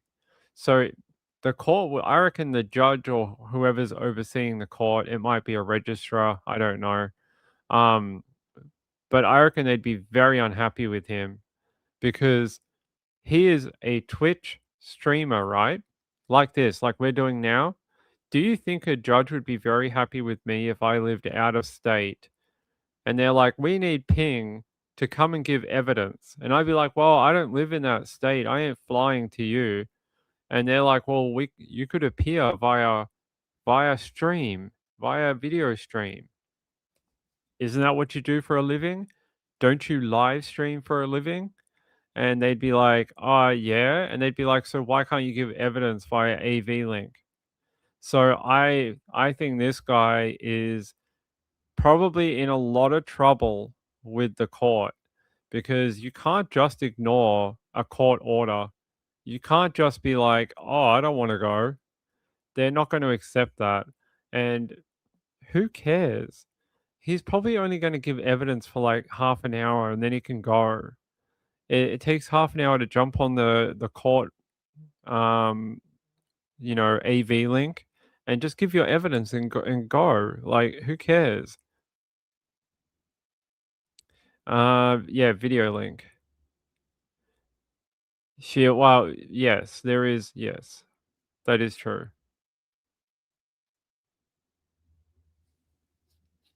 They keep calling her 15. Yeah, there's a lot of different ages that she keeps being called. There's like, yeah, here. The division is also the one leading the investigation into David over the death of 15-year-old Celeste Rivas Hernandez. And they're saying, again, she's 15. So everyone keeps saying the same thing. I reckon this guy might actually get dragged to LA now. Now that he's got a warrant out of an outside county, he may actually get dragged to LA to give evidence in person. So that's what happens when you don't follow what the judge wants you to do. Would have been 15. Yeah, I think her birthday was, yeah, close. All right. So that's the update. Are we ever going to get to the end of the grand jury eventually? It might be another few weeks, and then we'll have to see what their decision is.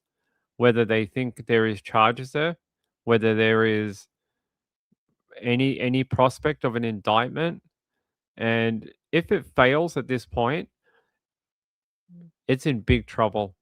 If they cannot get an indictment out of the grand jury, we may never see charges for David over her death. This is sort of like a Hail Mary in a way from the PD. They want to try and get a charge this way by airing the evidence and saying, this is what we've got. Is it enough to go forward? And if it's not, they may be in a lot of trouble. Did I pronounce it wrong? You're gonna have to just accept that's how I pronounce it.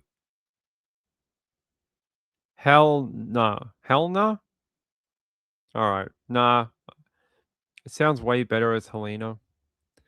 Gayla said she was found, not died. She'd been dead for a while. Well, yes, but yes. She was dismembered as far as we know, and they're saying that she had been dead since the spring. So sometime in the spring she was killed, and then they think that he took a trip far away from his home, possibly dismembered her out there, and dumped her body in a Tesla. Don't go outside? Why? Who's out there? Is there a Bigfoot? Who's out? Who's outside? Why? What is it? It's only 35 degrees. What are you talking about? It's only like 35 degrees right now. It's not that hot. There you go. See? 35.7. It's not even 40 yet. Calm down. Calm down. It's brutal out there. It doesn't look that bad. I've got a window that's right here. There's also an aircon right here. So like right just here, there's an aircon that is blowing like ice cold air on ping, like right here. So I'm lucky. In the sun, if you're a wimp, well, it's only 35.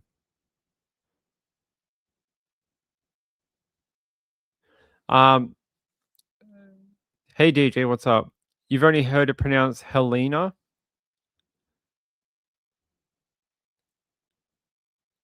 Well, you're gonna have to deal with my pronunciation. I'm not American, and we pronounce things slightly differently. Montana says fire still burning bad around Australia. It's not. It's not as bad as it was. New South Wales is still bad. Victoria is not as bad as it was a couple of weeks ago. Blaze said someone today was saying on YouTube that Minneapolis and Wisconsin are states that don't send people indicted in other states. I've never heard of that before, that they wouldn't take someone on a warrant to another state. I've never heard that before. Scared of fires today?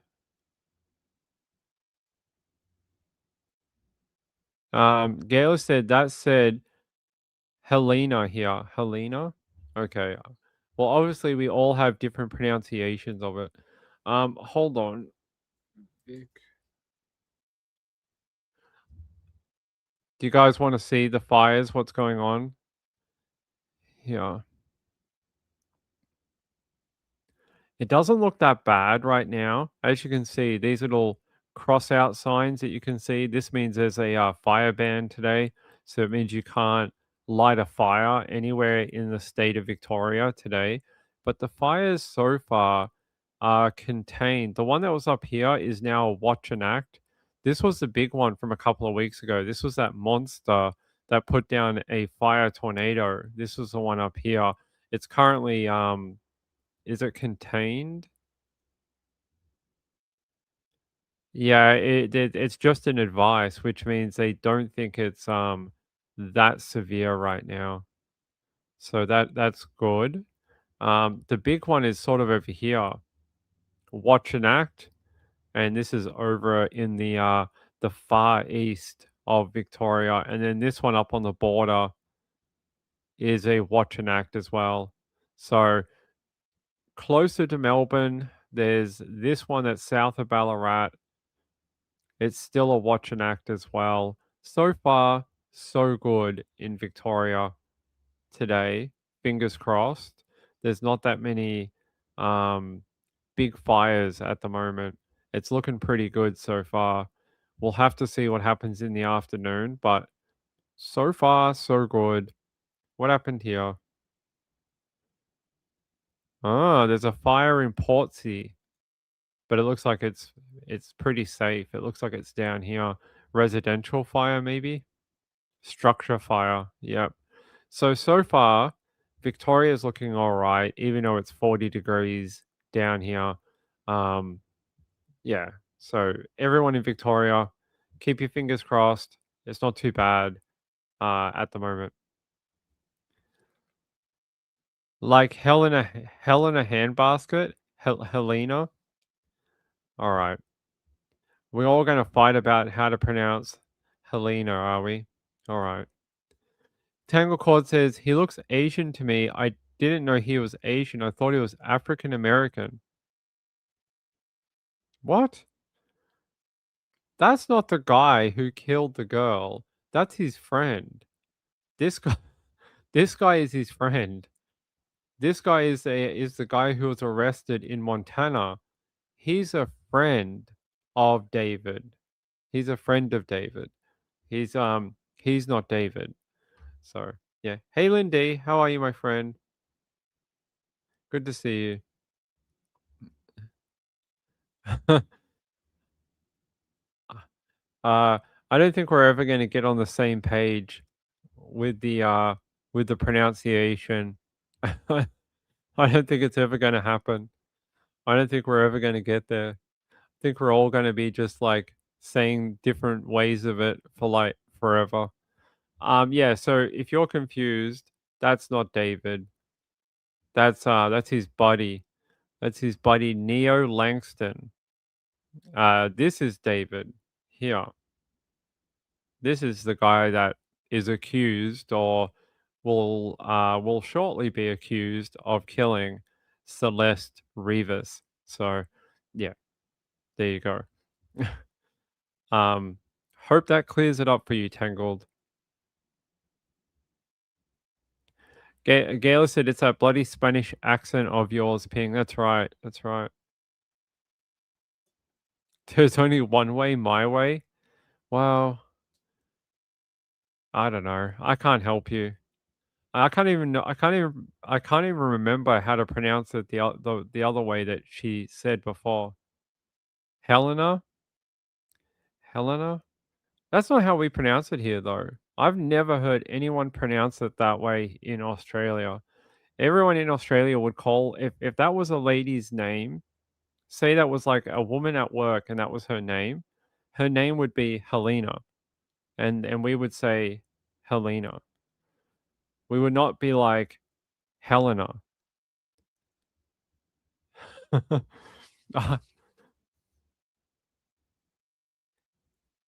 Gayla says it is. Yeah, like yeah. You watch US TV? Yeah, it's weird. So yeah, that's not the way we would pronounce it here though in Australia. Yeah, in Australia it would be the way I've been saying it. I have never ever heard anyone say it the other way ever in my life. You're more civilized in Australia? It sounds odd to me to say it that way. Helena? Helena. It's almost yeah, I don't know. It just doesn't it sounds wrong to my ears. Um, potato, yeah. I have a friend, Helena, yeah.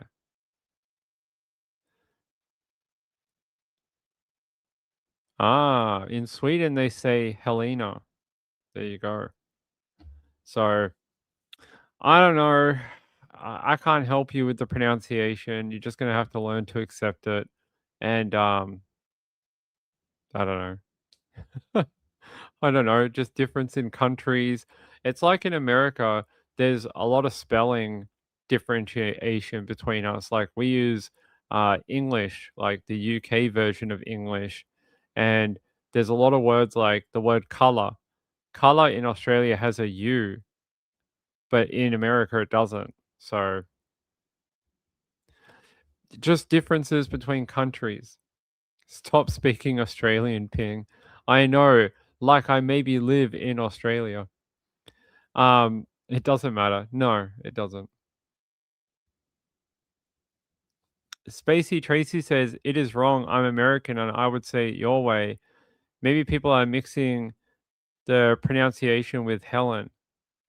Helena. I guess if you had a friend called Helen and you added a e like the n bit to it, it would maybe it is Helena. There you go. Carolina says Beaufort in South Carolina and Beaufort in North Carolina. Yeah, one is Beaufort and one is Beaufort, like almost with a D on the end, right? I know that one because we've done a lot of ones in South Carolina and North Carolina. We've done a lot of stories out of there. Lisa said they tried to change our spelling to the US when I was young. It didn't catch on, did they? I thought we always spoke with a I thought we always spoke with the UK English. Lindy said people in Montana pronounce it one way, different from most. Okay. You know, in Florida, there's a town called Melbourne, right? But in the when you if you listen to Florida like TV and they do the weather of Florida, they'll be like, and today it's going to be 67 in Melbourne, and it's like, nope, nope, that's not how you pronounce that. That's not how you pronounce that word. It's not. That's not right. So I get why for some people, like words that we use and then you guys use them don't sound right. And then when I say things that you guys know as a different way, it doesn't sound right. But that's why we live in different countries. It's just how it is. But yeah, go listen to someone do the weather report in Florida and see how a local says the word Melbourne, and then go listen to the Florida weather report and listen to how they say it. And it would make a Melburnian cringe like every time. It's like, no, that's not how you say that. Anyway, just one of the funny little discrepancies I've picked up watching American TV. All right, let's keep going. We've had a weird night tonight. It's been a real hangout sort of night tonight. There's been a bit of true crime, bit of other topics. It's been a bit strange. All right, what else? What other stories do I have? Yeah, we did that story last night about that 19-year-old Oklahoma man who killed his brother over a video game. Do you guys remember that? That was so weird. Okay. I want to do a story that my friend, Woman in Steel, sent me. Woman of Steel sent me. So there was a missing 8-year-old Navajo Nation girl, and she's been found dead. They've now issued a $25,000 award for information in the death of her, and it is brutal. I'm gonna take you to. It should be ABC Family. Yes, it is, and yeah, I'm gonna take you to this one. Then we're gonna talk about the update. Okay.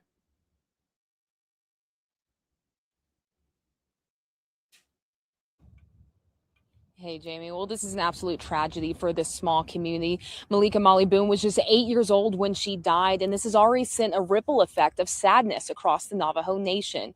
Now, according to Navajo police, Boone first went missing around 6 p.m. yesterday when she was seen playing near a Navajo Housing Authority complex. Now, her disappearance sparked concern from her family as they told police it's unusual for her to be out of sight for a long period of time. And she was last seen wearing a red jacket, jeans, and a cowboy hat. hat. The search began last night and continues this morning, but the turquoise alert for Boone was sent out just before 5 a.m. That has now since been canceled. Sometime today, Boone was found dead in the coal mine area, and so far, that's all we know. The FBI is working this case with Navajo Police Department. And police do have the city blocked off at this point. You can see them behind me blocking off the road. They're currently asking residents to stay inside their homes or near their homes while they're conducting their investigation. But like I said, we know very little at this point, and we will continue to update you as we learn more on air and on live. So a really sad case. They had been looking for this little girl for a while. Her name is Malika. I hope I'm pronouncing that right. Molly Boone. She was 8 years old, reporting missing from her coal mine neighborhood by her family around 6 p.m. It was a while ago. I think it was January 22nd. They say she had left the family member's home in her neighborhood around 4:15 p.m. to return home. Her body was found in a neighborhood field around 8:30 a.m. the next morning. It's a little strange, right? Who would pick up this little girl on her way home and do this and then dump her in a field nearby? It's very concerning. $25,000 reward for anyone who knows anything that happened after she left the family member's home. If you saw her, if you know anything in that coal mine neighborhood and you maybe you witnessed her, maybe you drove past her, they would like to know. And we are getting new details about the death of an 8-year-old girl named Malika Molly Boone. Her body found and identified in coal mine last week following a large multi-agency search. Coal mine is up on the Navajo Nation north of Flagstaff. A reward is now being offered for information in this case. Investigators are asking anybody who knows anything about Malika's disappearance or death to contact the FBI at 1-800-CALL-FBI. You can also submit a tip online. Also, you can call the Navajo Police Department's Tuba City District, again, if you have any information on this young girl's disappearance and death.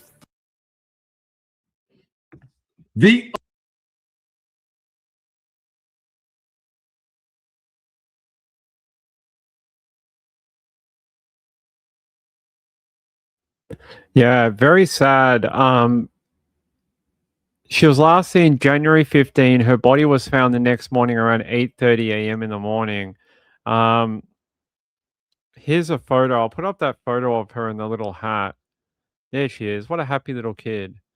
And they're saying here, according to the FBI poster on the matter, she left her family home around 4:15 p.m. to return to her home.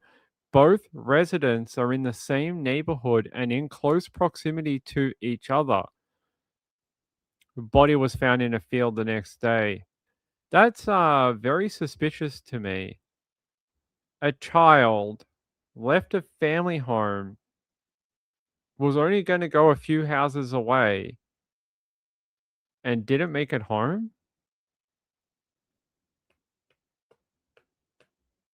Almost sounds like, could it be someone known to her, like a family member? And I don't mean to, you know, I don't say that without, some sort of backbone to it. Who would know she was leaving that home? And who would have the momentary, the sliding doors effect here is so small. It's not like this girl was going across the city or across the town or something like that. There's something off here. The fact that this girl is only going like 3 doors down or something. How would someone have the opportunity? Because, that's what it all is about, right? Opportunity. When you have these crimes, especially involving young people, it's about where is the opportunity? And it doesn't seem like there is one here unless you knew she was going to do that. So I am a little concerned that it's maybe someone very close to the little girl. I just have a weird feeling about it. Let me see if I can get to is it Fox 10? Let me see if they did a press conference for it. Maybe KVOA possibly too. Let's go to KVOA.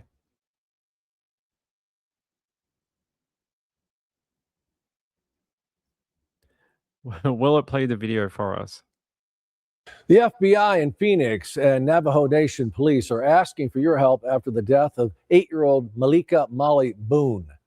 Boone was reported missing from her neighborhood in Coal Mine, Arizona, more than 200 miles north of Phoenix last Thursday.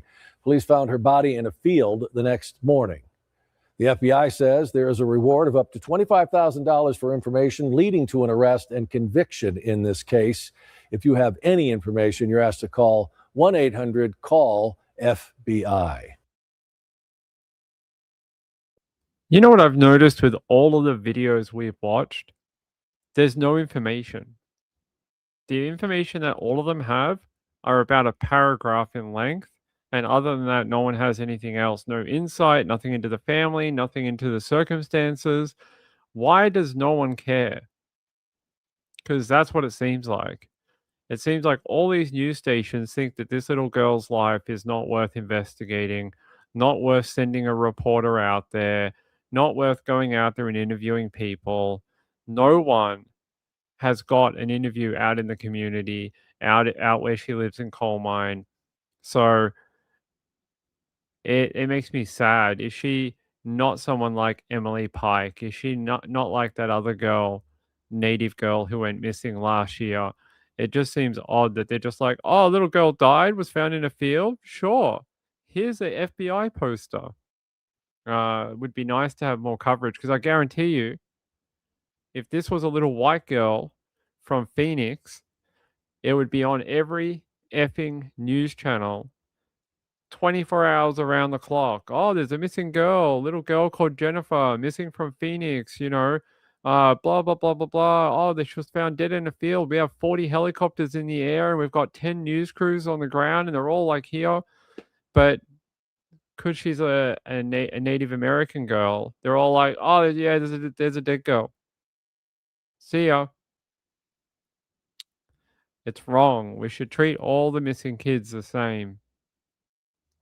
Tangle Cord says that reward got big very fast. It is a large reward for what it is. That we've had other missing cases where it's like, here's $500 and we would like information. 25 grand's pretty big. I will give the FBI that. That is a lot of money. But normally you get the money if the person is charged. What is the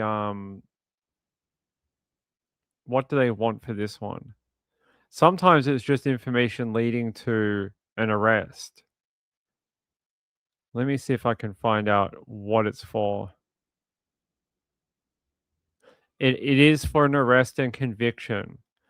This one is an arrest and conviction of the person responsible for killing the 8-year-old. So this one is, you have to do both. You have to arrest and have a conviction. It has to be both. So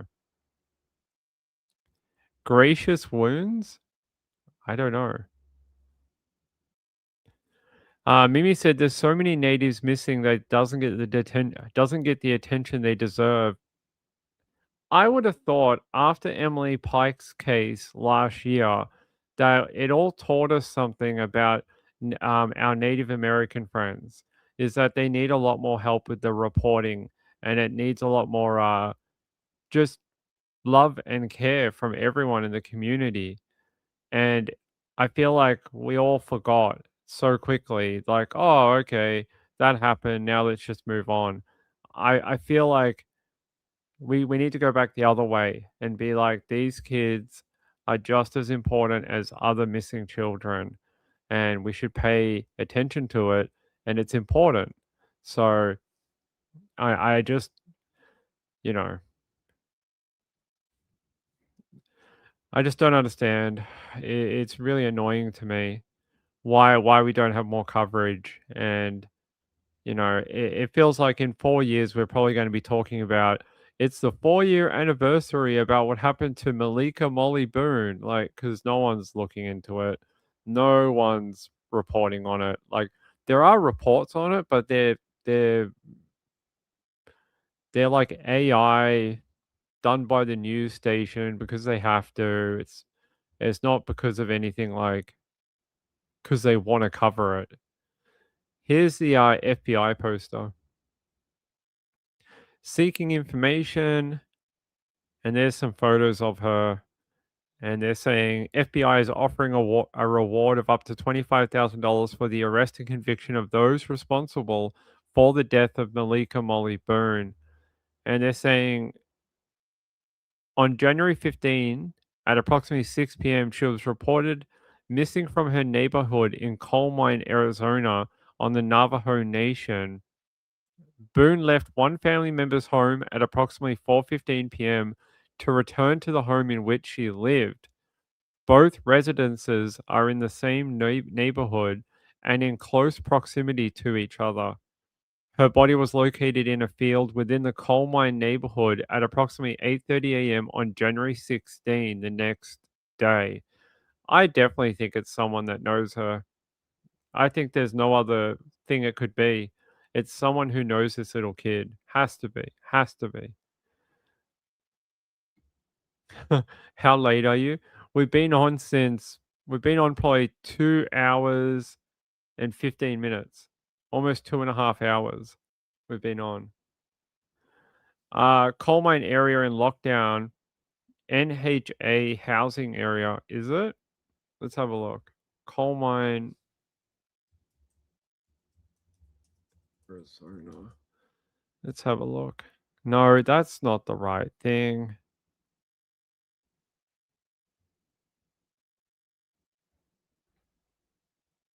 It was Arizona, right? Coal mine, Arizona, yeah.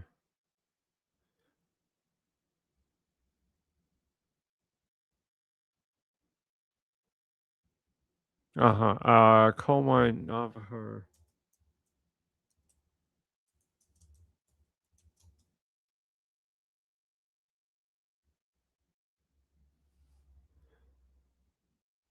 Sorry, I have to put it in as Navajo Nation, I think. Um, okay, it must be maybe here. So is it north of Mesa? Is that where we would be looking? North of Mesa, Arizona? It's hard to like sort of track it down. Like when you type it in, it doesn't come up with anything.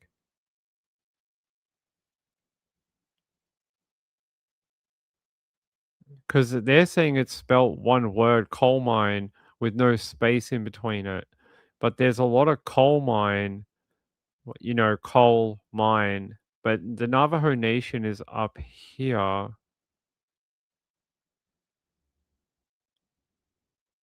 Hmm.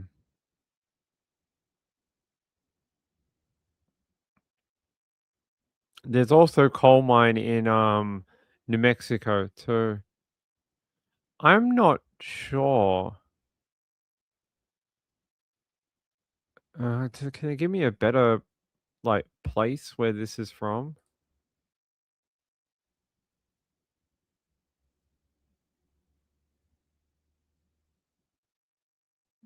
Um.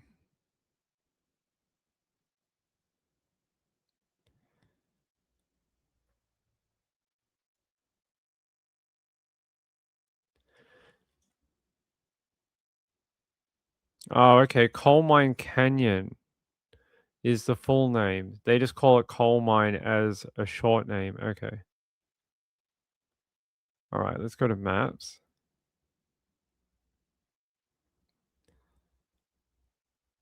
It's giving me out here, but let's have a look. Yeah, there's Tuba City. So it must be out here. There's a Hopi reservation too.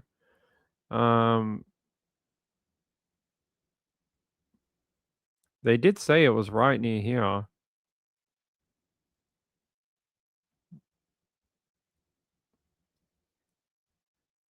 Let's have a look. There's not that many towns like up around here, is there? There's the Utah border. Red Mesa.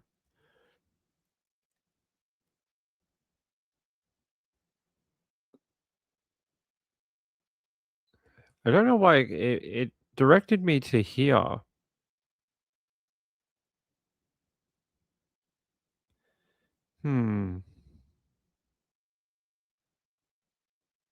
There's Flagstaff. That's a pretty well-known town in Arizona. I'm not sure. I would guess it would be probably somewhere around here. It would probably have to be. Navajo Nation, food distribution. Yeah, I'm guessing it's probably somewhere around here. So they do have like a little school and stuff like that. They do have some shops and stuff. And then as you get into the outskirts of it, some farmland. Is that what that is? Farmland? Well, this is where it's like sort of pointing me to. This is the area. I'm guessing there's probably like not a lot of supervision that goes on out here. It's an interesting town. Like they sort of have like Navajo land and they have a church and a McDonald's and things like that. This is the main town. This is not where she lives. I don't think. She lives somewhere on the outskirts of it is what I think. So there you go. Yes. Oh, what am I looking at? North of Flagstaff. North of Flag. Yeah, that's where we just were. That is north of Flagstaff. Flagstaff's right here. Oh, wait, hold on. Coal mine well. See, Flagstaff's right here. And then if we go north, there's like a place called Coal Mine Well or Coal Mine Canyon, Coal Mine Mesa. So I don't know if it's like all around here. But coal mine is what it might be this here. There is a little like unincorporated looking town down here.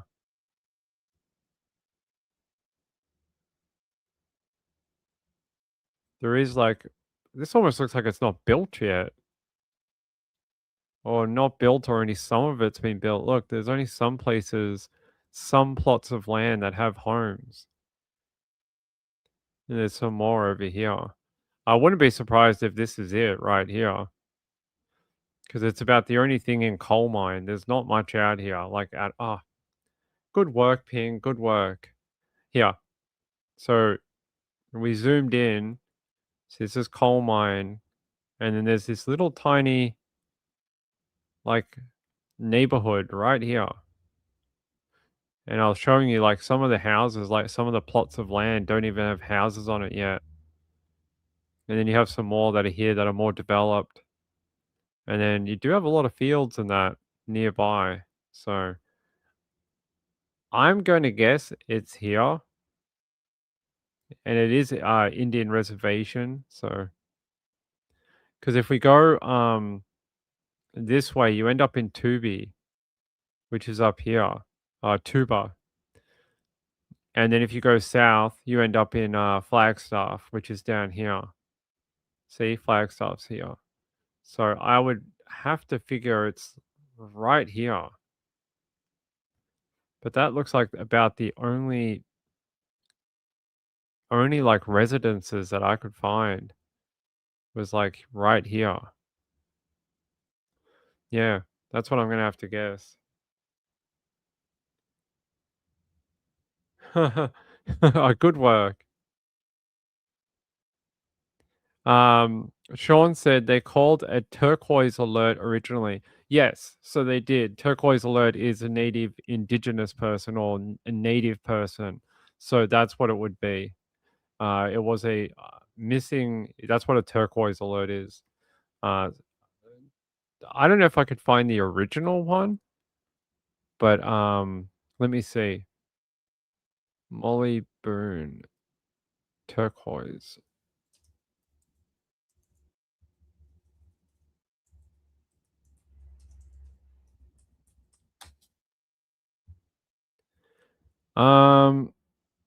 Yeah, they did issue a turquoise alert probably more than 5 days ago, but they did issue one.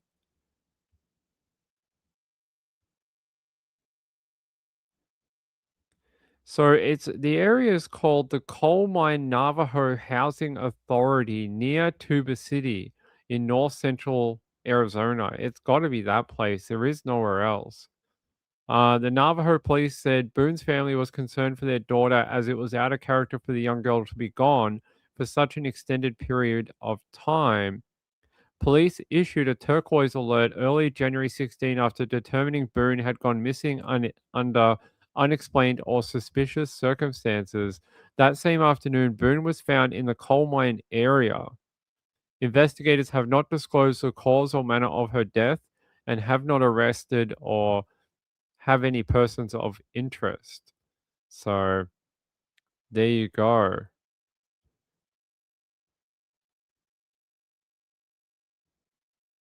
There you go. So yeah, it was definitely a turquoise alert.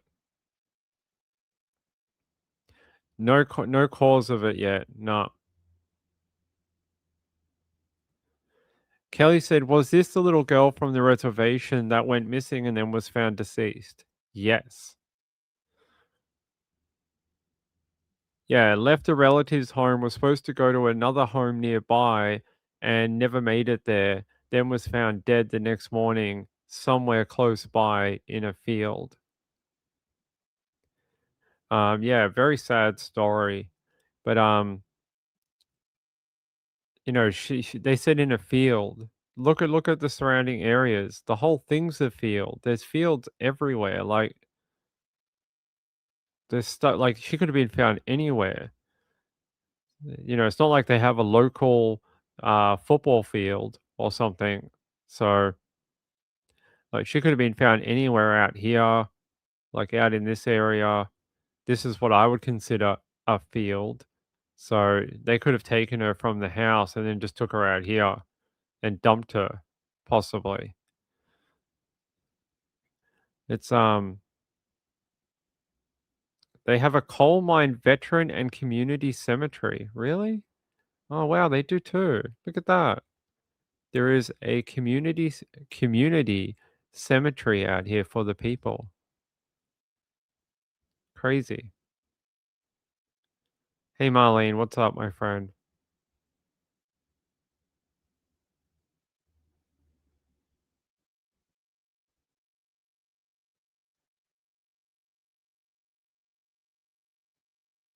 Thanks the other Marlene. We have multiple Marlenes who watch the show. She wants us to look at a different story from Cleveland, and I'm happy to do that. All right, thanks, Marlene. We'll have a look at this story. She wants us to look at this one. It is a robbery. Robbery suspect shot by the police after forcing family into apartment. Okay, I haven't seen this one yet, so we'll all watch it together. I'll keep an eye out for Molly Boone, and if we hear any more information about it, I will definitely let you know. Okay. All right, let me play the video and we'll learn together. Go, one house. Could you see the gun in his hand? That was a terrifying moment for a mother and her children. That was an armed man taking the woman hostage as her children, you see him there just watching, helpless. Police now rushing in, opening fire, saving that woman and her young children's lives. The gunman was killed.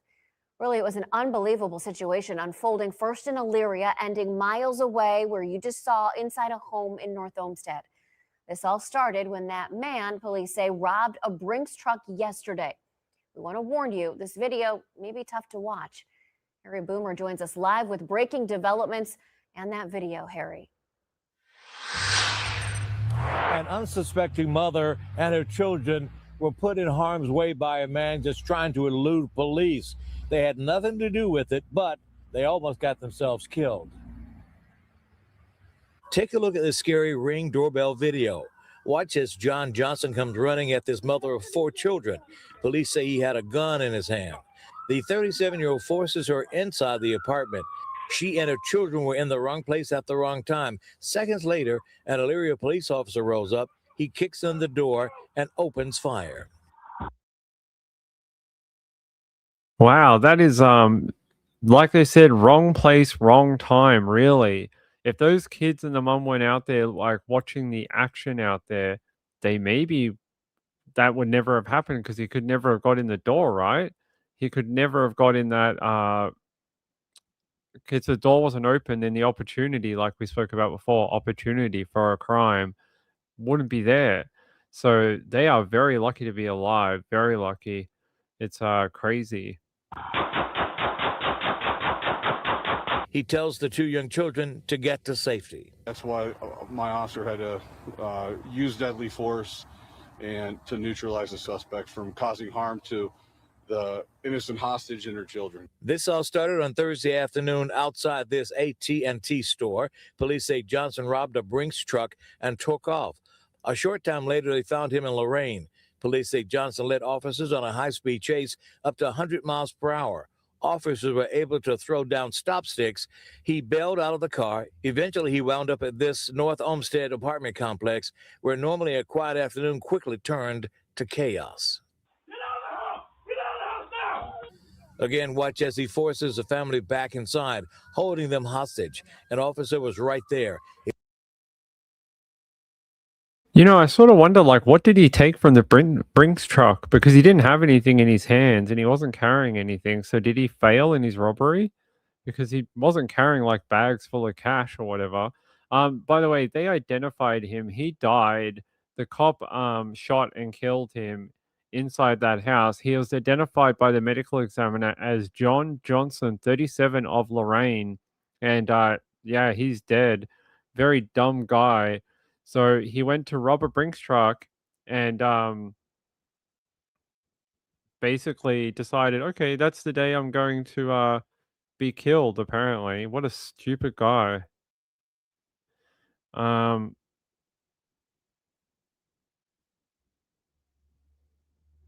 okay.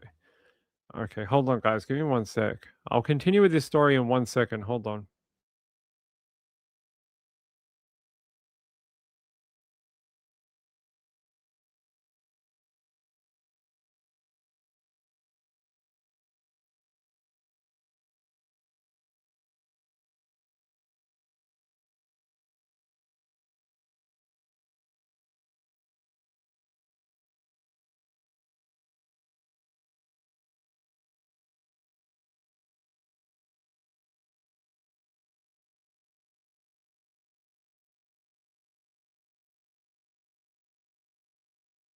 All right, there we go. So yeah, he decided to go rob this Brinks truck and then like we always talk about dumb criminals. This guy might be one of them.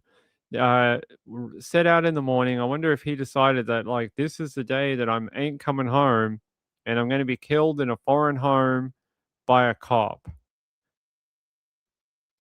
Yeah, that would be yeah. I'm interested in that. Um our friend sent a second our other Marlene. We have multiple Marlenes that watch the show. She sent a different video. I think it's the one we just watched. But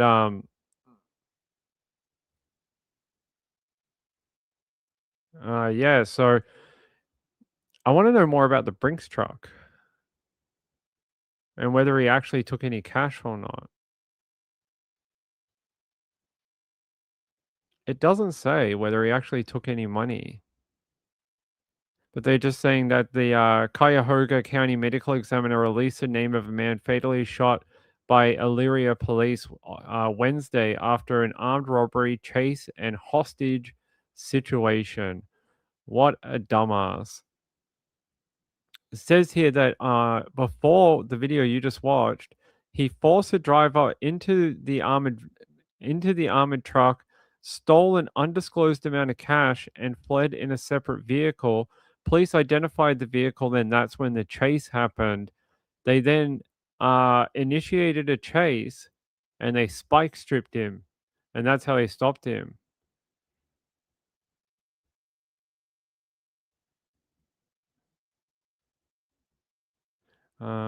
Sorry guys.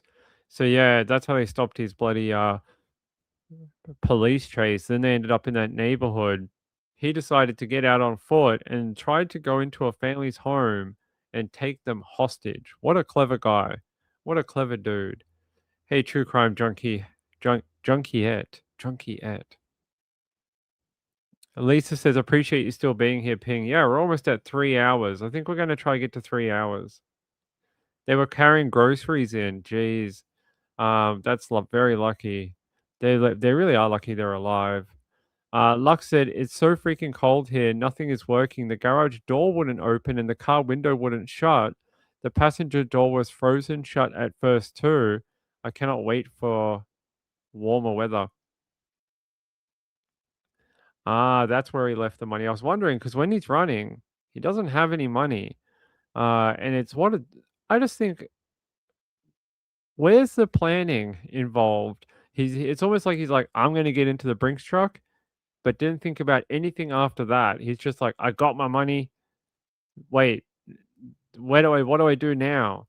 And then he's done this, and the cop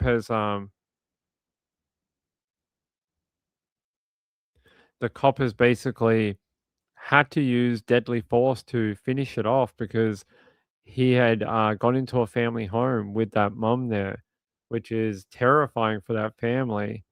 Yeah, let's watch the last little bit. He opened fire when police say Johnson pulled a handgun. Johnson was later pronounced dead. The suspect's weapon was found inside. I went to the Elyria Police Department to get more details. They sent 19 News a statement saying the Ohio Bureau of Criminal Investigation is handling the case. John Johnson, who is from Lorain, was pronounced dead at a local hospital here in Lorain County after encountering the police. Thankfully, no one else was hurt. When BCI releases more details, we'll have them for you on air and on 19 News Plus. Outside the Elyria Police Department, I'm Harry Boomer, 19 News. All right, Harry, thank you. 19 News was. There is Better News Guy that covered the story, but obviously she could hear sirens in the back, but she had no idea how close the guy was to her home. Very lucky that guy didn't hurt them. Very, very lucky. Really are. Lux says, no snow, just dangerous temps. Last night down to minus 50 wind chill. Oh, gross. Yeah, you guys are freezing and it is boiling here. Maryland said, not far from me. Well, I hope you don't go outside when you hear the police sirens and try and, even if you are getting your shopping, you just got to get it inside, I guess, and try and run away from the action. But yeah, very lucky lady. It could have gone very differently. It looks like, is he holding a gun or a clip or a magazine or something in his hand? Is that what that is? Is that something for a firearm? I'm not sure. It almost looks like a clip or something, but I can't make out exactly what it is. But I guess they would have a theory that he could be armed. It was a large amount. Well, lucky he didn't get away with it. I just think it's funny that there was no planning involved. He just basically went, YOLO, I'm going to try get a Brinks truck and take all the money, and then didn't think about how he'd get away with the money. Montana says, watch his family press charges. Very much, they most likely will. They most likely will do a wrongful death lawsuit. I can see it happening. Let me see if I can find that other coverage, and we can check out the second coverage for it. Wait, is he a former NFL player? No, that's a different one. That's a different John Johnson. Let's have a look.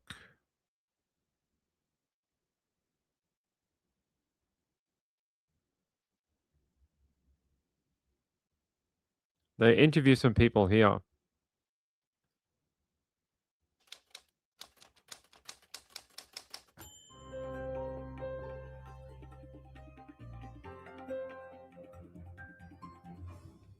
Good afternoon. I'm Dan DeRose, and welcome to From Someone Who Knows. This is a weekly show that we do free of a look. You're oriented in what you're looking at. John Johnson.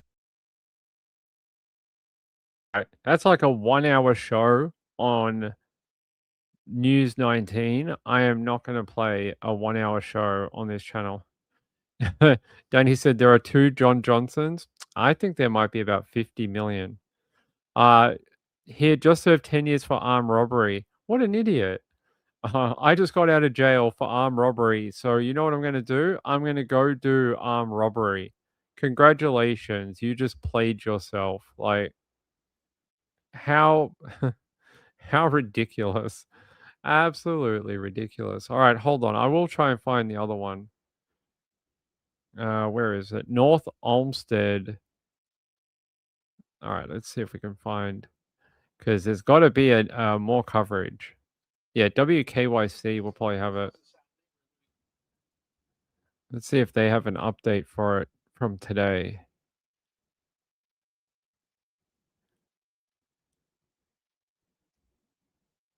Um,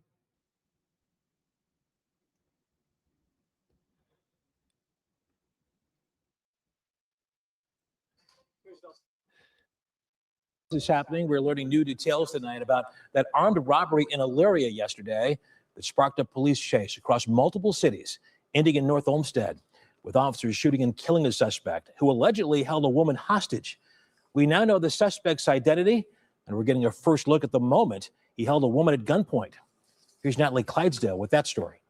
A terrifying moment for a North Olmsted mother of 4. Go. Go. One house. Caught on Ring doorbell camera.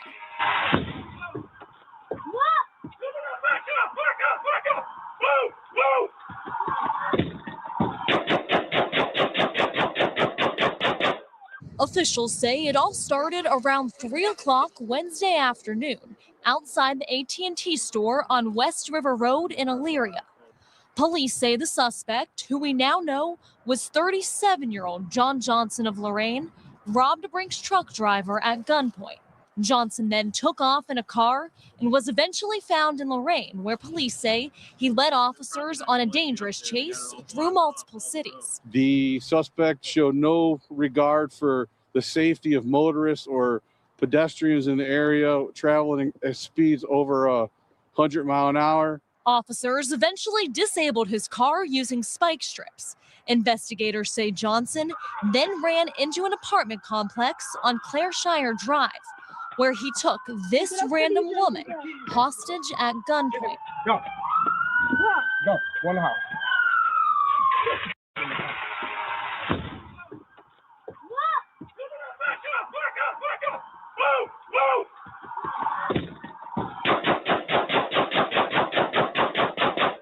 Innocent civilian who happened to be wrong place, wrong time. Suspect saw an opportunity to. Suspect saw an opportunity to die. That's what it was. Suspect saw an opportunity to die. Yeah, I have that article. We already had it up. It was this one. Either you sent me the wrong link or it's the same one we had up before. This is from your second email. It's the same one.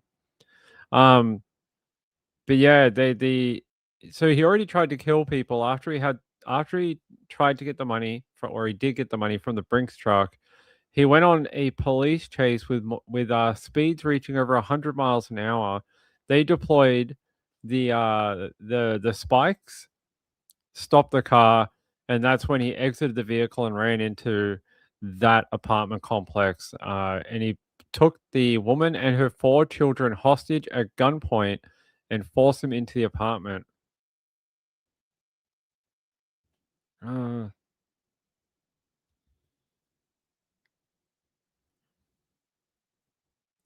Sorry, someone keeps asking me questions. So yeah, I mean, they're saying here the officer is a hero. This was a serious situation from the start. It was a violent crime, a kidnapping, a robbery. The officers pursued the suspect and prevented him from harming anyone else. He may have killed those people inside that house to save himself, to stop police getting into that apartment. It could have turned into a standoff. If it was any longer, where he could have started barricading that door or doing something like that, it could have turned into like a 12-hour standoff with hostages inside. So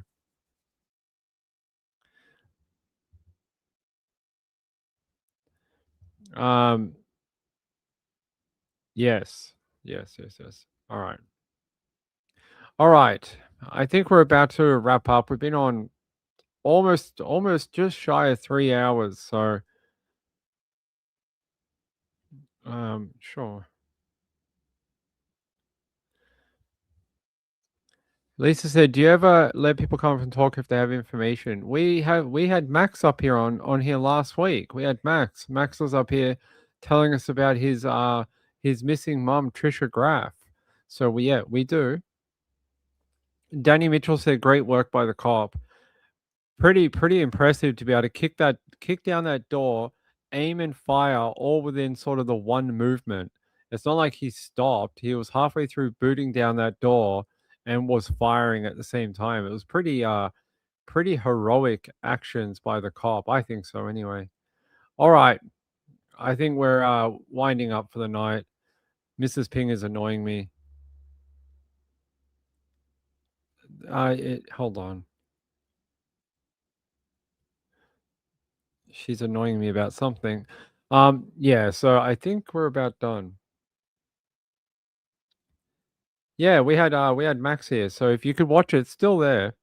Carolina said, "Ping, thank you, Ping, for the long coverage. You are welcome. If you are out there in the cold, I hope you're going to be all right for the rest of the night. I know Trisha is hunkered down.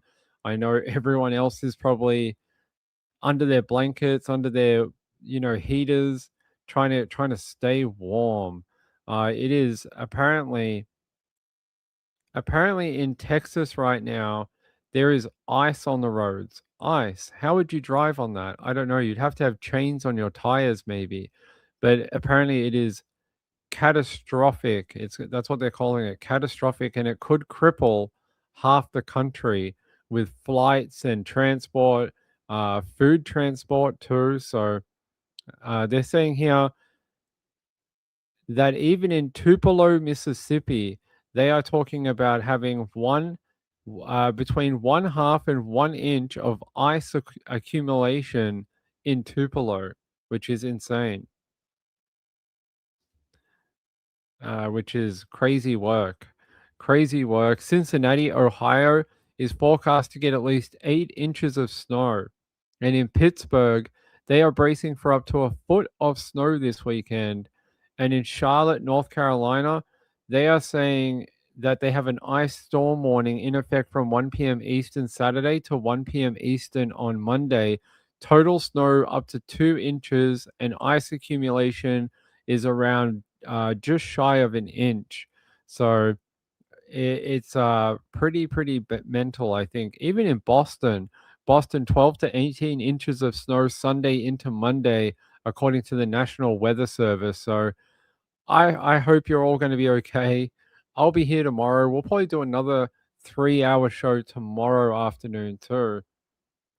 Okay.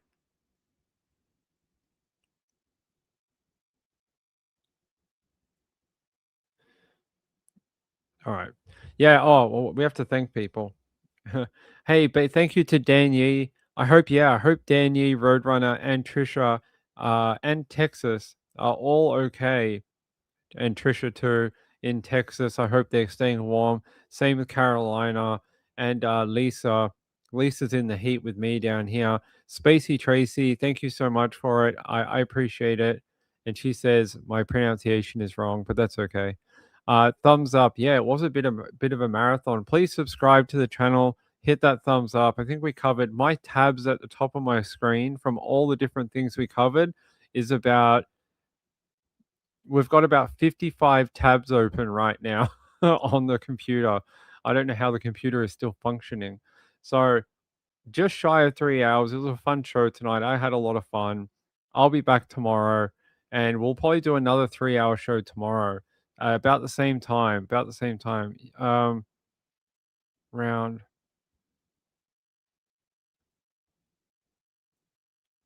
Yeah, I'll be back tomorrow.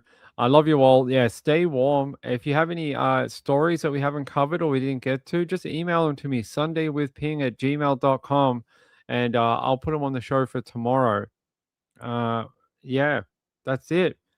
Thank you so much, everyone. Hopefully, I'll get the VPN DNS issue fixed tonight. I'm going to try have a crack at it in a minute after we get off the air. Have a great night out there, everyone. Glad to not be going to 1 a.m. tonight. That's nice for once. Hey, Moonlight View, good to see you, my friend. Hey, thanks to all the people who support this channel. The only reason we can do the shows are because of people like that. Good night, everyone. Bye.